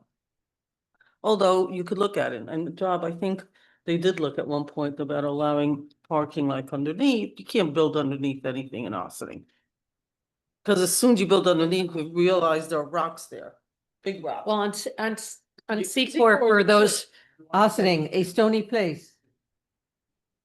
Buildings on Main Street have a basement before they tore them down. You can have a basement, you could park. Understand that. You could build underneath. Just because there's rocks, you're not gonna build. Makes no sense. Challenges once you start Certainly limiting the differences. units, the reality of somebody, I mean, you may get people to do that over time as the market tightens up. I think that the right balance here is going to be hard to get. Yeah. I think that we can go back to we had looked originally at like sort of townhomes where it's not necessarily underground parking, would be ground floor parking that you would pull into. But that also has implications for the density. And we can go back and look at it. I just want to be cognizant of the fact that the idea would not in the same vein that we want to limit the density here based on the general feeling about Austin's current density as well as the neighborhood feelings about it is similar with parking too. So the goal isn't to increase potential parking. It's really looking at ways of using parking more efficiently, which will have to dovetail with village-wide changes on parking. So I just want to make that clear. Like, we don't want to be doing what we're doing. You already put in place. That as well. So without the enforcement piece, without the relooking at what we're doing that's not sustainable, and those are village-wide issues, that has to happen in tandem with rezoning as well. The village-wide issues, but they're neighborhood issues. Right. There are specific neighborhoods where this is an issue. Now, people are willing to walk a little farther, they wouldn't have as much problems. But, we live in the Northeast. People have kids. It's not so easy. Elderly people, wheelchairs, not so easy. So, but we need to enforce what we have a little bit more. We have too many people living in too many apartments and where they're not supposed to be living. So it's a combination of things. It's not one thing. Anyway, I like the part A a lot. No, that's good. That was the goal. So we're And you came back directionally going in the right direction. The parking, good, we- isn't it? We know that the parking piece is And the people that the live there the said trickiest that. They piece. don't want 80 units being built into the side next door to them, right? So that's a good thing. No, I mean, we are responding to a situation Right. that came up a few years ago. And we're responding in a positive manner, and we're listening to the people that live there and trying to, adjust. But I think we need to continue to listen to the needs of where do they get to park, before we start thinking about where somebody who wants to come in and build townhomes gets his people to park. Okay. All right, we will continue those discussions. Maybe it would just be easy to just go right into the RDD stuff, and then we'll do the ETP. stuff? The Riverfront Development District, which is, similar, Oh, yeah. the zoning changes, right? We just keep those zoning change discussions together, and then I'll go over the ETPA changes. Or recommendations, rather. So the RDD, I think we talked about this last month. We're proposing to remove residential from the Riverfront Development District. And if you recall, we talked about the location of that Riverfront Development District is, it's where you have the Englewood Waterfront Park, Harbor Square. It also includes, it specifically includes the oil tanks and Westerly Marina and Chatham Yacht Club. And that's pretty much it. Those are your properties. And so what we're looking to do is remove residential from those uses, but still keep it in the PWRD, which is the Planned Waterfront Redevelopment District, which is Harbor Square. So the board agreed with that, and then they had a couple questions with regards to accessory uses in terms of allowing for warehousing. There was trustee Yost had a concern with removing because we looked at all the uses and he wanted to potentially remove something like in warehousing as like a principal use, but still allow it as an accessory use for like water related types of uses, like for example, like the marinas and other things like that. So that's pretty much what we have, the changes that are before you.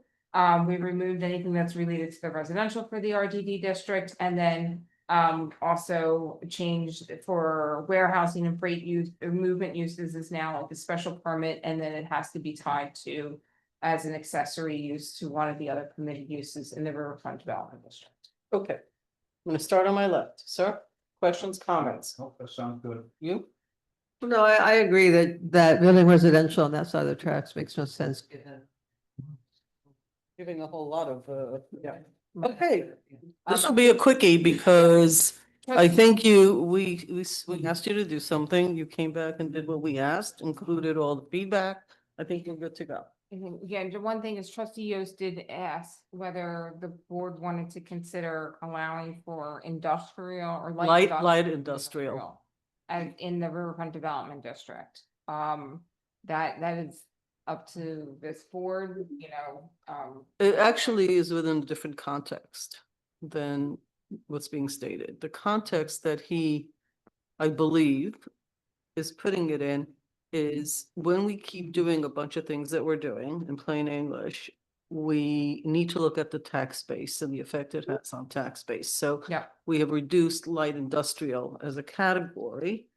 And should we be doing that? I'm not sure he had an opinion that we should. He's asking a question for long-term planning. When we do all of this conversation, what effect does it have on our tax base, if any? Or should we, and are we looking at that as one of the levers?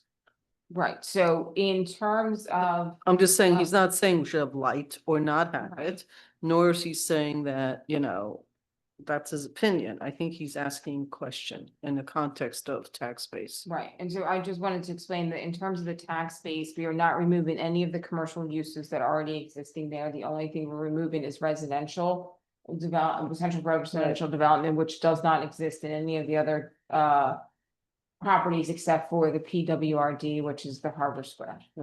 So I'm gonna let him speak when he's here next week, Okay. but I actually believe what he's also suggesting with a question mark rather than the way I talk, which is with exclamation points, is that he is suggesting that we start looking at light industrial as a form of a tax base, that we have been so busy about residential that we have sort of not developed enough for light industrial.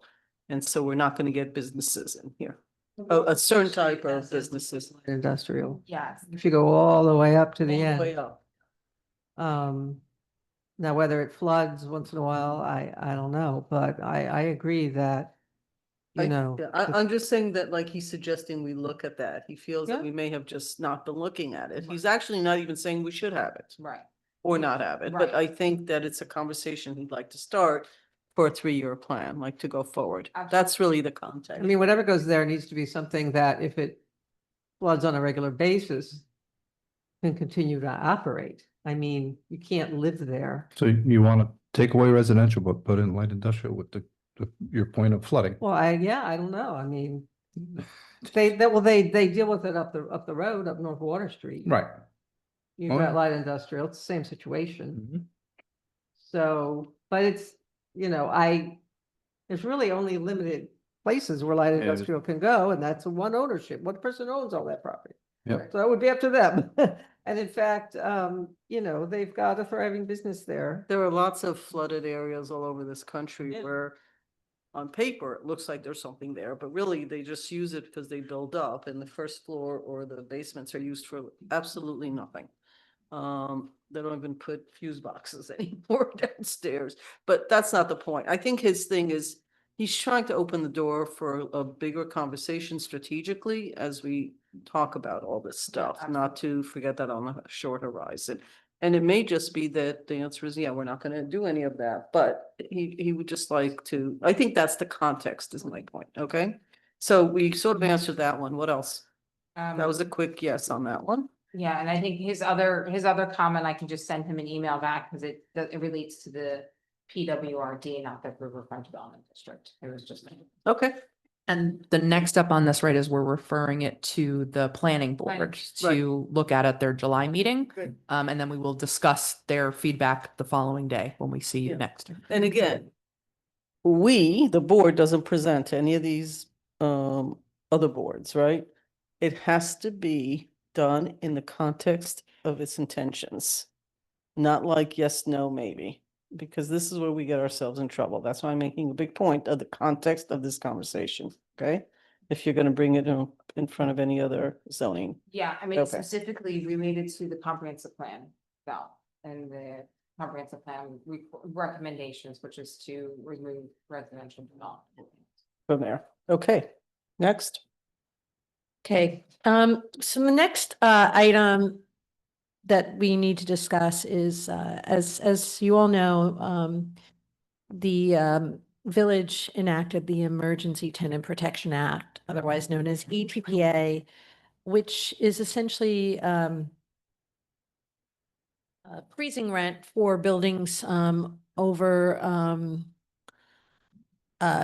6 units or more. I think the village finally settled on 20 units or more. And it freezes rents for buildings that were built 1972 or before. 74, I'm sorry. I'm number challenged today, I apologize.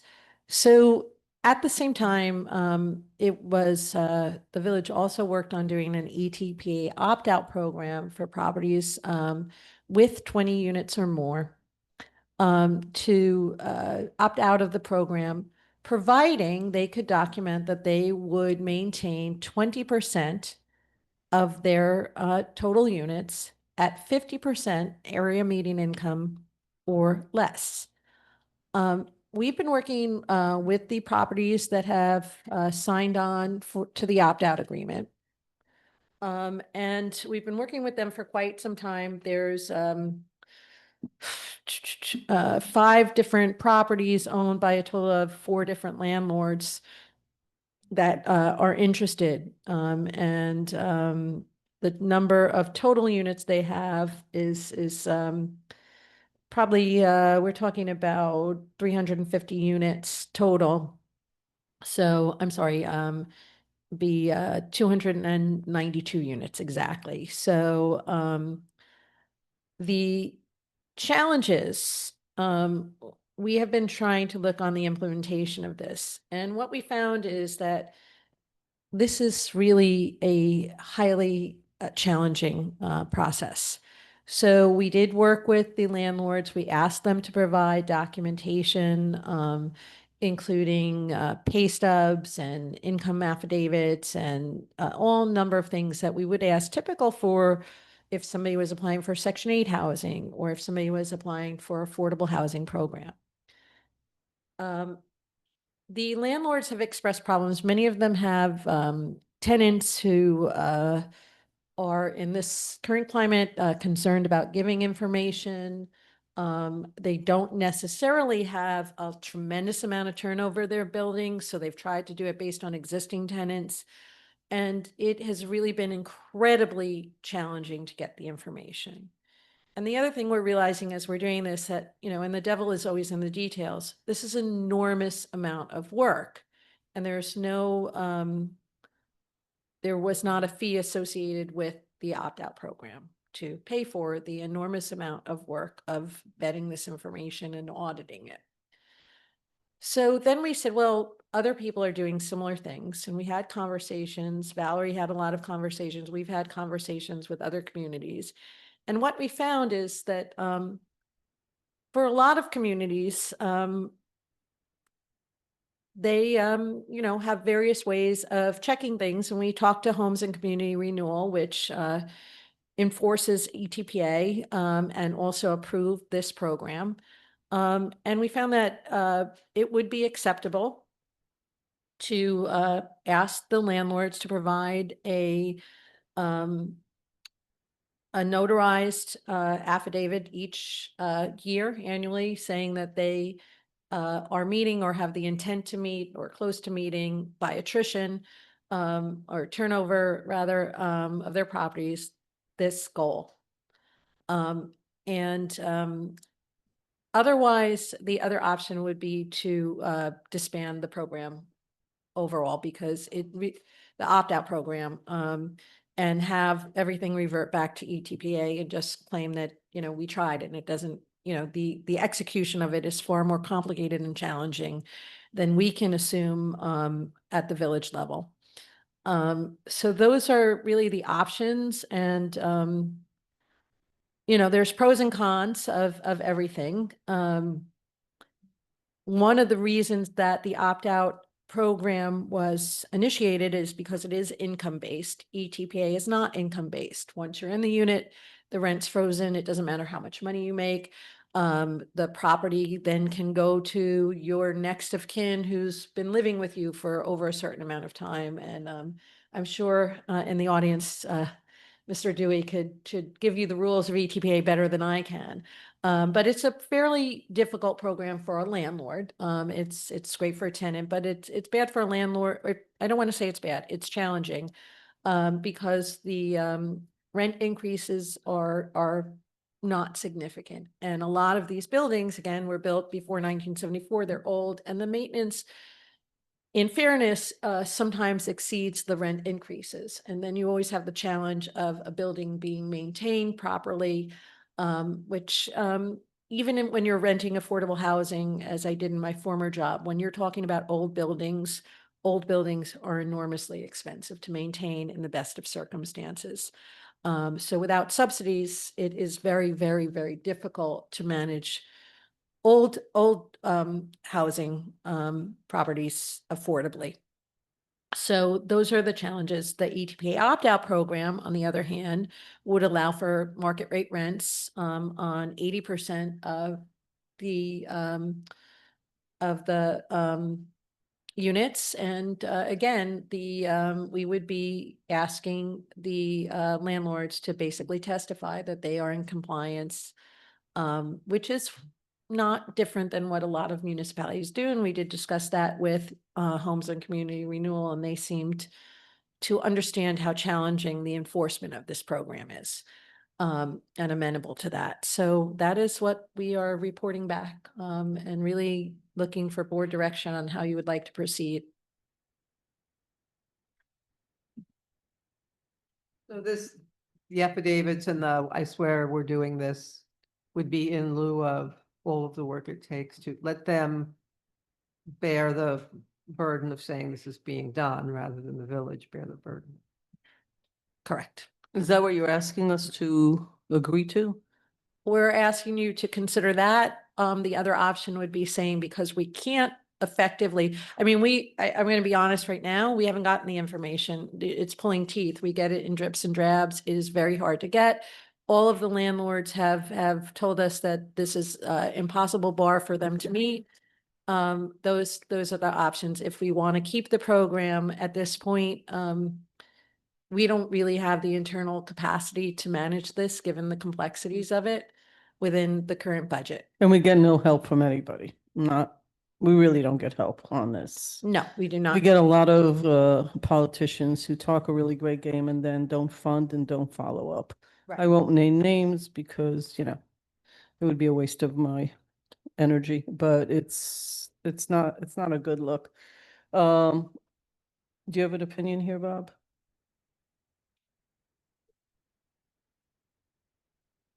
Working, then I'm sorry, I get confused on the opt-out and opt-in. We want to do away with the opt-out. I I don't know if that's what you're asking. get away with it. So the options would be, if you want to keep the opt-out program, which means that now for buildings that were previously ETPA eligible, they could continue with the opt-out program, but the onus for certifying their compliance would be on them, and they'd have to do a certified or some sort of documentation that they're in compliance, we can decide what that is, but Who do they answer to with that? Us? they would send it to us and just they Right basically say. now, you're having problems getting answers as it is. Right. Well, they're saying that they'll give us answers. They just feel like the detail of it. I will say they have told me that they, and I'm gonna be honest, like, I've asked for rent rolls. I haven't gotten them. I've asked for a lot of information. It hasn't come through. They're saying that either they don't know or their tenants aren't willing to give them the information. At some point in most of these buildings, these large properties, most buildings request that you provide income documentation when you rent. The issue that the landlords have told us is that they've inherited these buildings with the tenants. The records aren't there. Some of the tenants have been there for a very long time. And despite the fact that they have asked their tenants for this information to see who would qualify and told them the benefits of qualifying, that the tenants really have been resistant to give them that So information. excuse me, what you're asking for us right now? Is we can go with a certification that they would have to have provide a notarized documentation that they are in compliance or that they are working on compliance based on turnover. And we'd ask for some level of reporting on them, that they would provide us with a notarized document annually, or we, But this claim this is we tried the program and it didn't work. right. They would be subject to ETPA. It goes to the state ETPA program. They would go back. So, and to this would, ETPA. this would cut down on staff time doing this by with. Either way would cut down on staff time. I think the one thing though, just to be clear, when we're talking about certification, is that the certifications we have gotten, we're just like, it would be notarized saying, we certify that these 4 units meet the income requirement. Like, because we've asked them for a documentation. According to them, that's Right. the best they can do. Right. So it's really, but Get water out of a rock, so. there Well, are, let's keep the big picture here. Of course, the landlords have rent roll. They collect money and deposit into a bank account. So rent roll, that's nonsense. Of course, they can give us their rent roll. The question is, what do we want to accomplish, right? And so if this were based on income, we could have a real conversation, right? But the whole program's not based, no matter how you do it, whether you throw to the state or you do the staff. The joke is, like, you could be a student making no money and then become a doctor and make $1.3 million and you could stay in exactly the same apartment. It doesn't matter what program you're under. What you couldn't do is if you had that scenario and today you were moving in and were making 1.3 million, you couldn't get the apartment. But if you were already there or you turned it over to, I didn't even know you could do this, to next of kin, then, it doesn't matter what program you're on. That actually is the issue with ETPA, is that it's based on the age of a building and people when they move in. What I really like about what we have going on here, regardless of all of this, is that I would rather have people rent in a place and stay there for a long period of time. That to me is the best scenario of any renting scenario, because the worst part of renting scenarios is the transient community it creates. But we don't actually have that. According to the landlords, we have, and I believe this to be true actually, because a lot of snow people who've lived in the same apartment or in the same building. So the real problem we don't have, which is that the renters live there a long time, the landlords know who they are. And while they're older buildings and they cost money and, and all of that. So the big important part to me is not an issue that we're discussing. We're discussing staff time in having to meet all these requirements. Section 8 is a whole department because there's so much paperwork. I don't want to pay for 2 more full-time staffs at, 100,000 plus in order to maintain a program that the state doesn't know how to run. So I don't want to do that. That doesn't help anybody.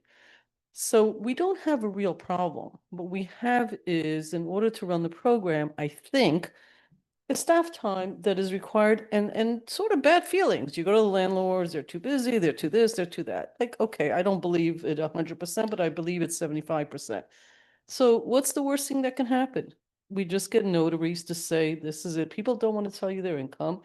And a lot of self-employed people don't like telling you their income. And because it's not income based, you're asking for something that is sort of funny, because it's not even part of the program. in Well, for reality. the opt-out it is though, so. I yeah. understand, but the ETPA Yes. in general is not an income-based program. That's actually how this all started, is that the mayor previous to me objected to that. She was like, it's not even income-based, so why do you keep talking about affordability and low income? Because you didn't even base it on income. Anybody can live here as long as they were lucky and happen to get their body in there in time. But the good news is that we have landlords who actually tell us it's pretty steady, it's pretty fixed, they know their people.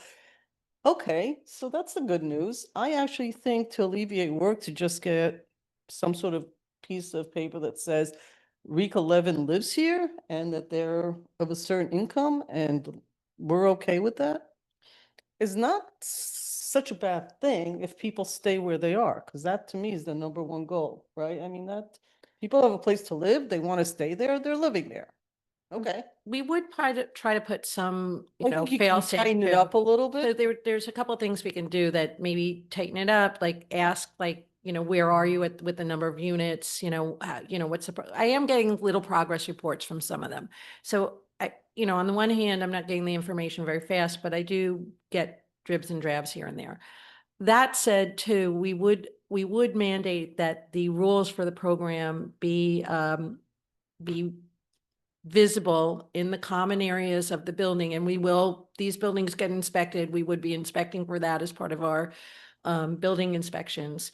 And then, you know, that way tenants know that the program's available, because I'm only being told that the tenants know the program's available. But this way it would, I think, help to Well, make that should be part sure, of what they should yeah, submit. that would be a You requirement. can't And if tell they me don't have that, that somebody won't tell you that, they know that it exists And we- in apartment 4D or and we can whatever. create consequences where if it's not, you know, if we inspect and it's not displayed, that they're at risk of being out of the program. We can put those conditions. I would also say that where I did see a problem, and we've all seen it, if you all remember, is when people buy these properties and a number of them have been sold to new Yes. people. That was where the biggest problems were. And we need to tighten that, this I didn't know nonsense. I mean, really, you're buying, 60 units and you didn't know? What do you like? You just Well, and that's where walk we the see the street? large rent increases and everything, so. So I would say, just like we worry about the new tenant and whether they really should be eligible for anything, the new owner of this, I don't know, nobody told me, I was told this, that I think is a place that you guys should look with the legit, we have some, I don't think a lot of people like landlords in society around the world. I'm not sure they're the most hated human beings, but I'm gonna say they're like up on that top 10 list. But in fairness, in this community, we have met some of these landlords for these buildings. They are longtime community members. They're not bad guys, okay? I'm sure nobody loves them, but they are trying. So, and a lot of them have grown up here, they're community members. So let's have a conversation with them about when things are sold and bought. That's where we've had problems, I think, on behalf of all the tenants that live in these buildings. That's when the proverbial you-know-what hit the fan. When people living in these buildings didn't even know. And that's when we got all the emails. So if there's a way to tighten that up, Karen, that would be most effective. But making things easier for the staff here in a way that is reasonable for all parties concerned, I think would be a good idea. I don't know, am I making sense? Anybody? Are you good? Yeah. Uh, what we did a couple years ago, Stuart, on a sale of a property. It was, what was it we did? Well, we had considered with the sale of a property to require that there be an inspection, At the sale point. but that the board did not want to do. Why didn't we want to do that? No. Oh, because we weren't gonna be able to enforce it, I think was the Right. problem. And But we is this- mess people up with that whole mortgage, the mortgage Well, was but ended up we- running we- out. Well. It was an enforcement issue. We don't have enough staff. But this is the Not- building. Actually, Mayor, no, that wasn't. Oh. The reason was the board felt the fines imposed were too high. Really? Yes, No, but- the fact of the matter is that, you could have easily put in they had to notify you 60 days before a sale. or something like that. But in any event, we do have that for certain sales of businesses, we're supposed to be notified. We're not notified now with regard to homes, or house sales. What are you suggesting that like in Well, the sale? and the the sale of, seller and has the to s- and inform? they should be informed, the buyer should be informed that this property is E ETPA. Yeah, I think the problem. It's a The simple. last guy Well, was, you don't know what you don't know. So his Right. thing And there- was, well, how am I supposed to know? I'm supposed to ask you. And nobody told me he was even that, which I well, don't with- believe, with but all- it's, with- that's with really what all- he was with all due saying. respect to the one property where that did happen, which was a very large property. Yeah, To be perfectly blunt, I don't buy it. I just said the Because same thing, simple yeah. fact of the matter is that what we were told by their counsel is that they were not told by the seller. You do due diligence, you ask the question, you know the building is built before 74. In all of New York And- State, and- the whole and area. you is know like that the village has ETPA, sort of do the math in your head. So So- that was just, when we heard that, and again, we're dealing with a place that had, I don't know, 80, 90 units, so Yeah, it's it's not big. like a small place. For So- Austining, so that's folks big. had- So those folks had to know, that's a fairly large realty firm that did it, so. But generally, most of the folks who are in the opt-out, they are longtime landlords in Austining. They own a couple of different buildings in Austining. The two who are the newest, own other properties, but the others have been doing this for a very long time. Okay, so let me get back to basics. The goal of the question was, it's taking way too much staff time. We can't get information from the landlords. It's like pulling teeth. Can we lower the bar so that, since it's not based on income anyway, and we're asking income questions that people don't want to give them in the first place? And we understand everything's with a few grains of salt here. Everybody's telling us a story and we'll take off the top from every side. We're ending up with a yes to your request. If you can remember what that was before we started So the the- conversation. So the And then, the board would when- like to continue with the opt-out with a lower threshold for I certification. think that's what your ask was. You were Yes, not that is- actually recommending something else. That was I- what you were just actually either one. suggesting. Yeah. Okay. Well, I want to make sure that I hear what you're suggesting. That- My suggestion is either we keep it with the lower threshold or we either it Well, would I'd go like- back to I would ATPA. like to keep it with the lower threshold and keep tenants where they are, because if you're unhappy, you'd be moving.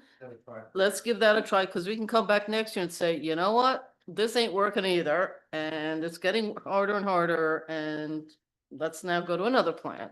I mean, I'd rather do that than affect people's living conditions. Any thoughts? Are you in agreement? Okay, so three Okay. people in agreement. Okay, so we will tighten that up, and Good, what I thank would you. like to do is come back to the board with it tightened up before we Yeah. and then authorize that, and at that point, we'll. Yeah, you're gonna have to be very clear. This is what we do- need if we, and you're gonna have to also be a little punitive, like, if you don't give it to us, now we've lowered the bar, so you gotta be able to meet this. If you're not meeting this, this is what we're gonna do. Pardon me? Well, yeah, Yes, she is. Yeah. I think that's a great idea, by the way. so, yeah, Good. so, Multiple languages if possible, blah, blah, blah. yes, Where to call if there's a problem or, yes. okay. Do not put Okay, my phone. so, next, What else we got? our corporation council will Bye, be Steve. talking about bye, Steve. Talking about the Harriet Tubman Underground Railroad Byway. And this is a resolution, that, we had our presenters speak about it, at our last work session, and, this is a draft of the discuss the resolution that will be needed, or that they are requesting to authorize this. I just want to know if there's any cost now or in the future to the village of Austining. There's no cost to the village of Austin with regard to this. Okay, there's some signage, but they're supposed to pay for it. This is a nonprofit organization. It is not the state of New York. It This is is not a- the state of New York. They are, but the organization will be preparing the plan, which will be approved by the state. Right. And then ultimately there will be legislation creating this byway. There are approximately 22 byways. Yes, I went upstate. I actually saw that there's one in Saratoga Springs. I think there's like 3 different byways that go through there. It's very interesting, and it brings tourists in apparently. Bob, question? I see No, you I looking just, towards the, what impact? I know financially it doesn't, but what impact does it go through Ossining somewhere or is this, Goes up Route 9. yeah. Goes up Route- So okay. they The have map, to, the yeah. map doesn't lead you to, it's just a nice blue So line. there will be. Oh, no, there will be. There will be directional maps. The only restriction is that you can't have billboards in that area. But what they explain. But that's the state. What they explain. What's a state road? Is that the intent is to prohibit permitting any new commercial billboards and refers to any outdoor sign containing advertising unrelated to any use or activity on the premises on which the sign is located. So if we have businesses along Route 9, they want to have a sign, the business can have a sign. It's basically like, stop, you can't have billboards. Now, again, within the state's right of way, the state's not going to permit Right. billboards. They don't do that. Right. They're all, So- the idea is Because that. DOT's mentioned in here quite a Because bit. they have to, yeah. So the way I understand it works, there will be signs because the idea is you look up, oh, I want to see all the waterfalls and there's like a byway to see all the waterfalls and people follow it as a 7-day vacation or whatever.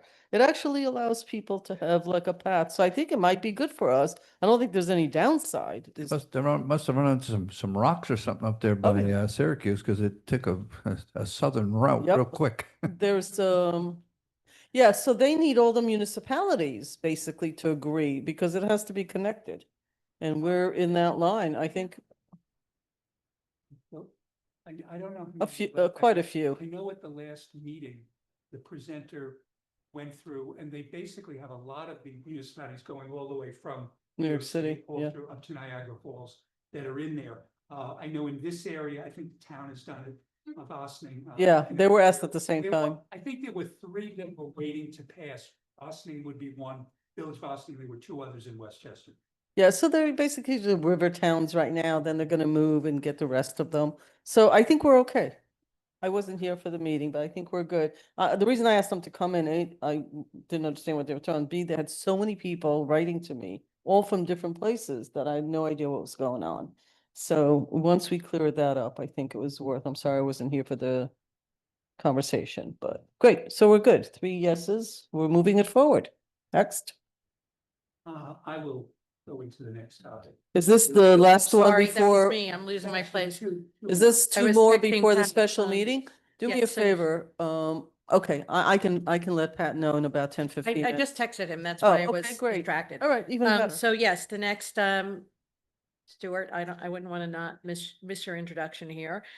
Fees, we're going to talk about a proposed, change to a fee schedule, for vehicle and traffic fines. Right, and this is actually preliminary, but at the request of the. Maddie knows this, we have handheld devices that we use for our parking tickets and the officers use it. There are programmed into the handheld devices, many of the violations, so it's easy, so they can basically, metered parking or this. There are a number of violations that OPD has asked that we add in. For example, if you don't have your registration sticker affixed to your windshield, that's a violation. And a number of the officers have seen this, but it's not in the handheld. So they're asking us to basically add that in.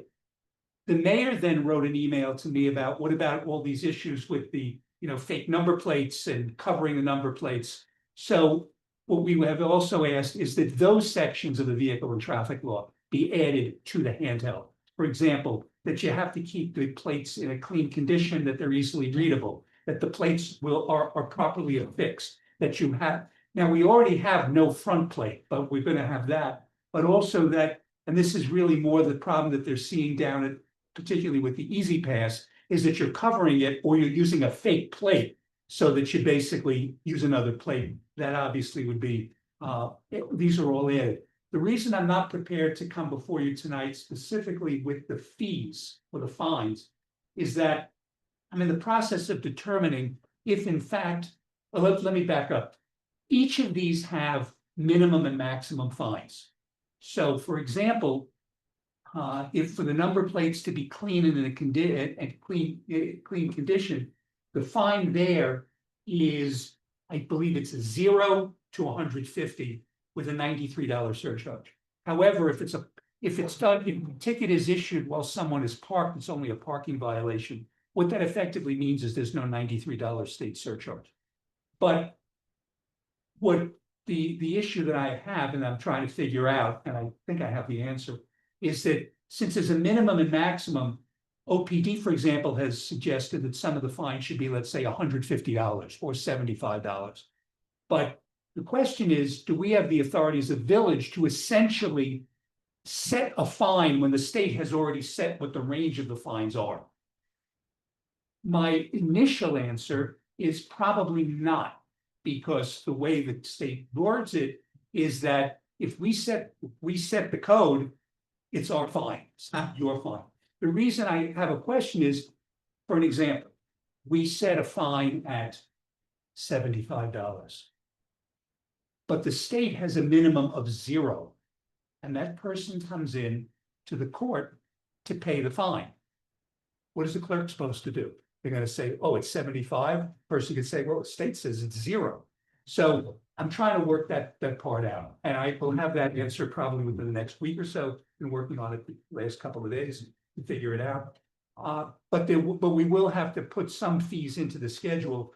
I also discovered that one of the two of the fees that we have are in fact higher than the state mandates. So we're gonna have to reduce one or two of those. There was one, I think, not the abandoned car, but there was one I noted that was off. But again, I'm working with the folks at FBS, who is our contractor. This is really more back office stuff, so that to make it easier for the officers when they're going with the handheld, they can say, oh, improper license plate 4021B, bingo, it gets assigned, and then it's done. So that's what we're doing. The question is what the fines will be. Again, the state already puts the fines in. The question is, can we actually assess a fine based on that, or do we have to just use the state numbers? From what I've looked at today, we probably just have to go by the state, which means I'll just have to work with FBS to putting those numbers in. So that's really all that is. It's it may not even involve a change to the fee schedule, because if in fact it's a state assigned fee, doesn't matter. The state, it's what the state is, what the state is. So the important thing is most of these, as I said, do not relate. Most of these would not have a state surcharge because these are parking tickets. The only exceptions would be, I believe, no inspection, and I think maybe the license plate ones that I mentioned to you. You get dinged with that, you're going to pay the $93, and your license and your illegal license plate will be confiscated. So Parked or moving? Both. The 93 surcharge applies for the license plates. For the registration, I believe I'll say this, if it's your windshield sticker is not on for registration and you're parked, which is what these would be, parking tickets, there's no $93 fine. It would be though if they pulled you over on a V&T situation. So I'll be able to report back to the board on that very shortly.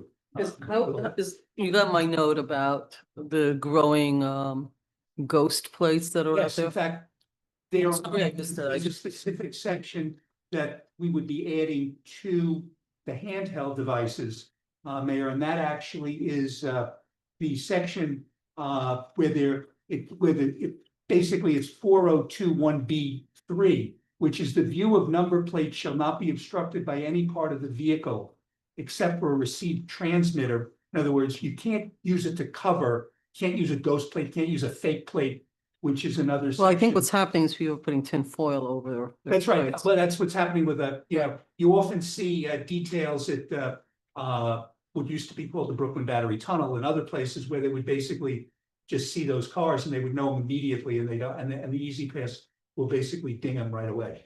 When I crossed over about 2 weeks ago, one of the bridges, there were 7 tow trucks with police Yeah, that's officers what and they're- they made people get out of the car and they towed their cars.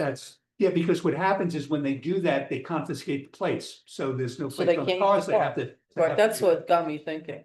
So we will be adding those.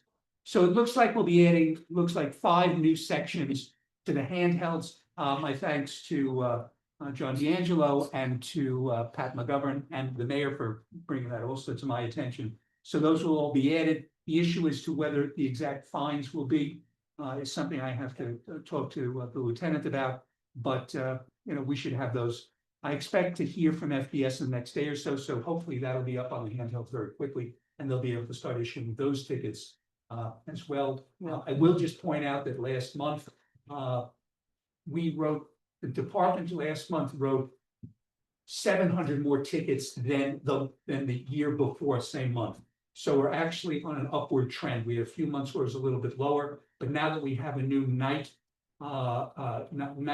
parking enforcement officer, we should start seeing those numbers go up even higher. But we've seen a significant uptick in parking tickets issued over the past few months. So just a note.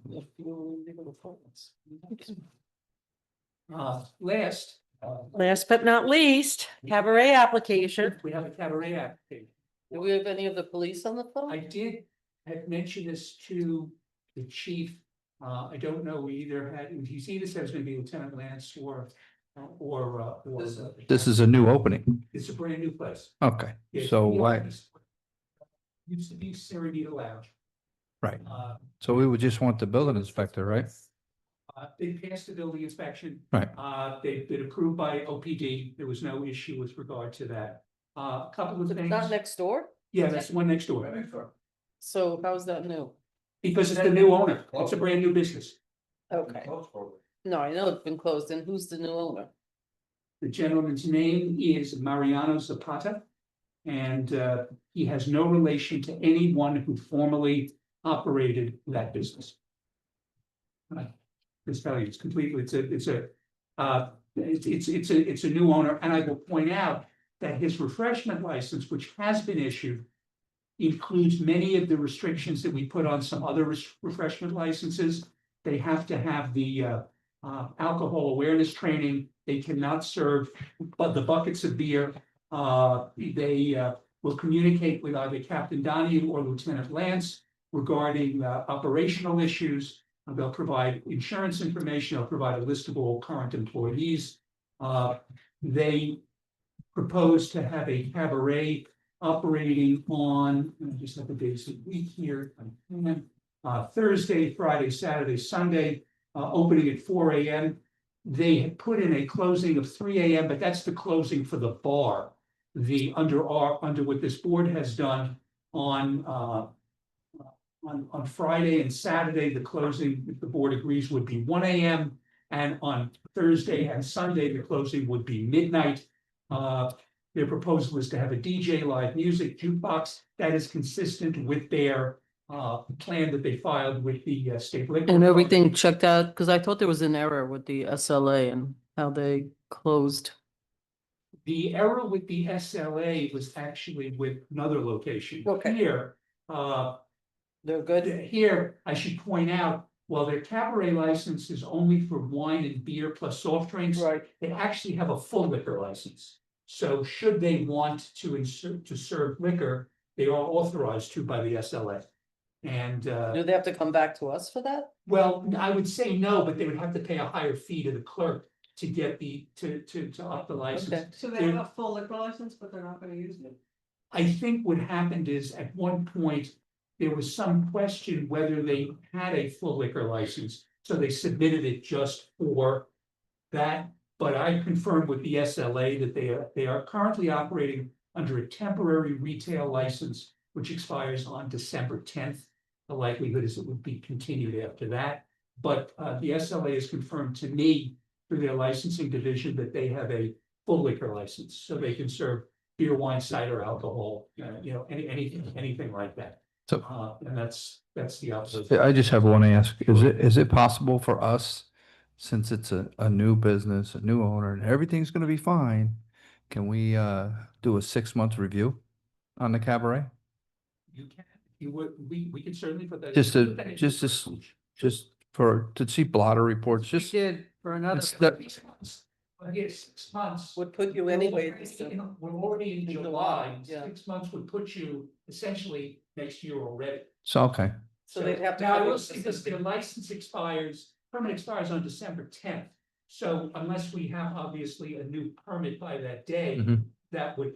it So would we end almost have anyway. 6 months right. And anyway. we should also be expecting one for, not, it's Cab Rave down on, their license expires in August down on Main Street. Correct? Manabita? Or the old Manabita? They never come back and deliver. That's the original way, license. that's the way Really? to go forward. Yeah, Oh, that's. They came in, the person who came in to get the license was one of the former owners who, as you. Wasn't the recall, daughter. was specifically told that they could not have any operational role. They And never since that time, followed they up. have never come back in. That's what made them. Okay. All right, no, never mind then. Okay, so we're getting 6 months anyway. Right, Yes, it's- so But I think it's a I'll good have idea that we do that. I'll be able to have a resolution next week for the. Thank board you. With regards to these folks. Thank you. Okay. I think Okay, that- we're on to special, are we adjourning and going We have a into motion- special? We have a motion to adjourn the work session to go to special meeting. So moved. Second. All in favor? Aye. Okay, we are now. in Okay, special we'll take a meeting. little break. Do you want us to take a 2-minute break for you? Oh, you can't? Let's do, okay. All right. Yeah, all right. Okay, so special meeting, Yeah, and we had the quorum, we're okay. So Yeah. Remember that. we have a quorum and we have enough votes, So, okay, I think. Resolution A, approval of voucher detail, July 9, 2025. Resolved that the Board of Trustees of the Village of Austin hereby approves the voucher detail report dated July 9, 2025 in the amount of $607,641.60. Do I have a motion? So moved. Second. All in favor? Now I. Aye, Pat, you need, Aye. okay, thank you. I'll call your name. All right, matey. Yes. Pirate Pat here. Approval of IBWTP voucher detail. Resolved that the Board of Trustees of the Village of Austin hereby approves the IBWTP voucher detail report dated July 9, 2025 in the amount of $2,062,841.33. Do I have a motion? So moved. Second. All in favor? Aye. Aye, Pat? Yes. Aye. Thank you. Okay, next is a roll call vote. Okay, So just so everyone knows, adoption of local law 4-2025, a local law amending chapter 270 zoning of the Village of Austin Code. Whereas the Board of Trustees of the Village of Austin has been considering the adoption of proposed local law 2025 titled the local law amending chapter 270 zoning of the Village Code. And whereas a public hearing was conducted on June 18, 2025 at 7:30 p.m. at the Birdsall Fagan Police Court Facility, 8688 Spring Street, Austin, New York, and via the Zoom platform affording members of the public an opportunity to be heard. And whereas the public hearing was closed on June 18, 2025. And whereas pursuant to section 617.3F of the State Environmental Quality Review Act regulations, no determination of significance, environmental impact statement or finding statement is required for type 2 actions. And whereas seeker regulation 617.5C lists type 2 actions, including adoption of a moratorium on land use development or construction. And whereas the proposed local law is a type 2 action requiring no determination of significance pursuant to the seeker regulations. And whereas there are no impediments to approving the proposed local law, now therefore be it resolved that the Board of Trustees of the Village of Austin hereby adopts as local law 4-2025, a local law amending chapter 270 zoning of the Village of Austin Code, and be it further resolved that the local law 4-2025 shall become effective on filing with the Secretary of State pursuant to the municipal home rule law. Do I have a motion? So moved. Second. second. Oh, go ahead. Okay, this is a roll call vote. Trustee Fritchie, Aye. Trustee White, Aye. Trustee Yost. Aye. Mayor Levin. Aye. Thank you. Okay, next. Amended resolution length of service award program, Austin Volunteer Fire Department. Again, a roll call vote.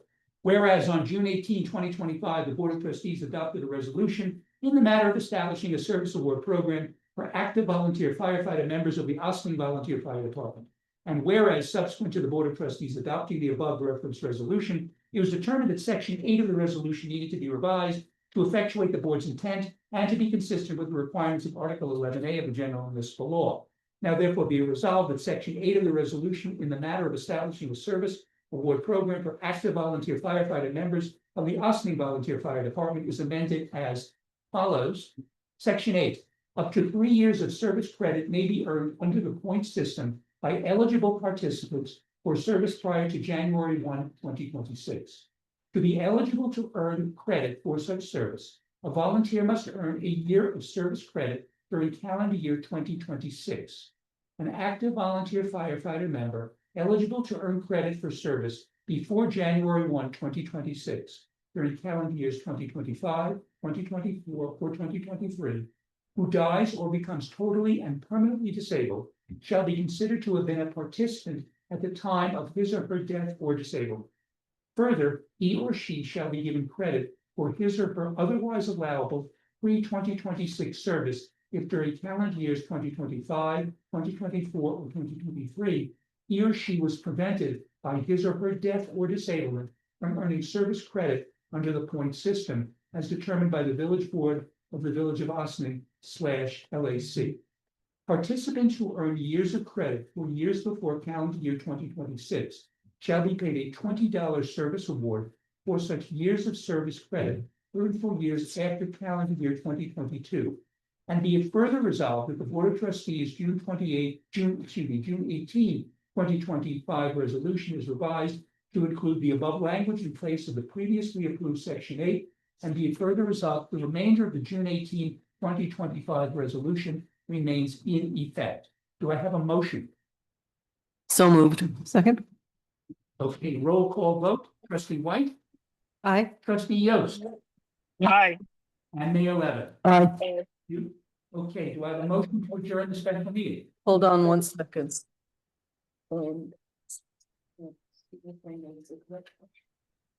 Yes. Is there any? Say, okay, so do I have a motion to adjourn the special meeting to executive session for matters of reason? So, Second. All in favor? Aye. You. Here. Thank you, ladies and gentlemen. It is 5 minutes of 10 and we are adjourned. Pat, I don't know if you want to stay on. I don't think it's necessary. Yeah, it's probably not gonna make sense for me to stay out all that. Okay, if you're gonna want to stay on, I'm gonna have to set up a new Zoom account. Because this one Fair here, enough. No, you can Okay, just no. call on my phone. We can No, just it do it on the doesn't- phones. We don't have to. It does not make sense for me to try and participate on a Okay. trade and everything. Okay, thank you. okay, thank you.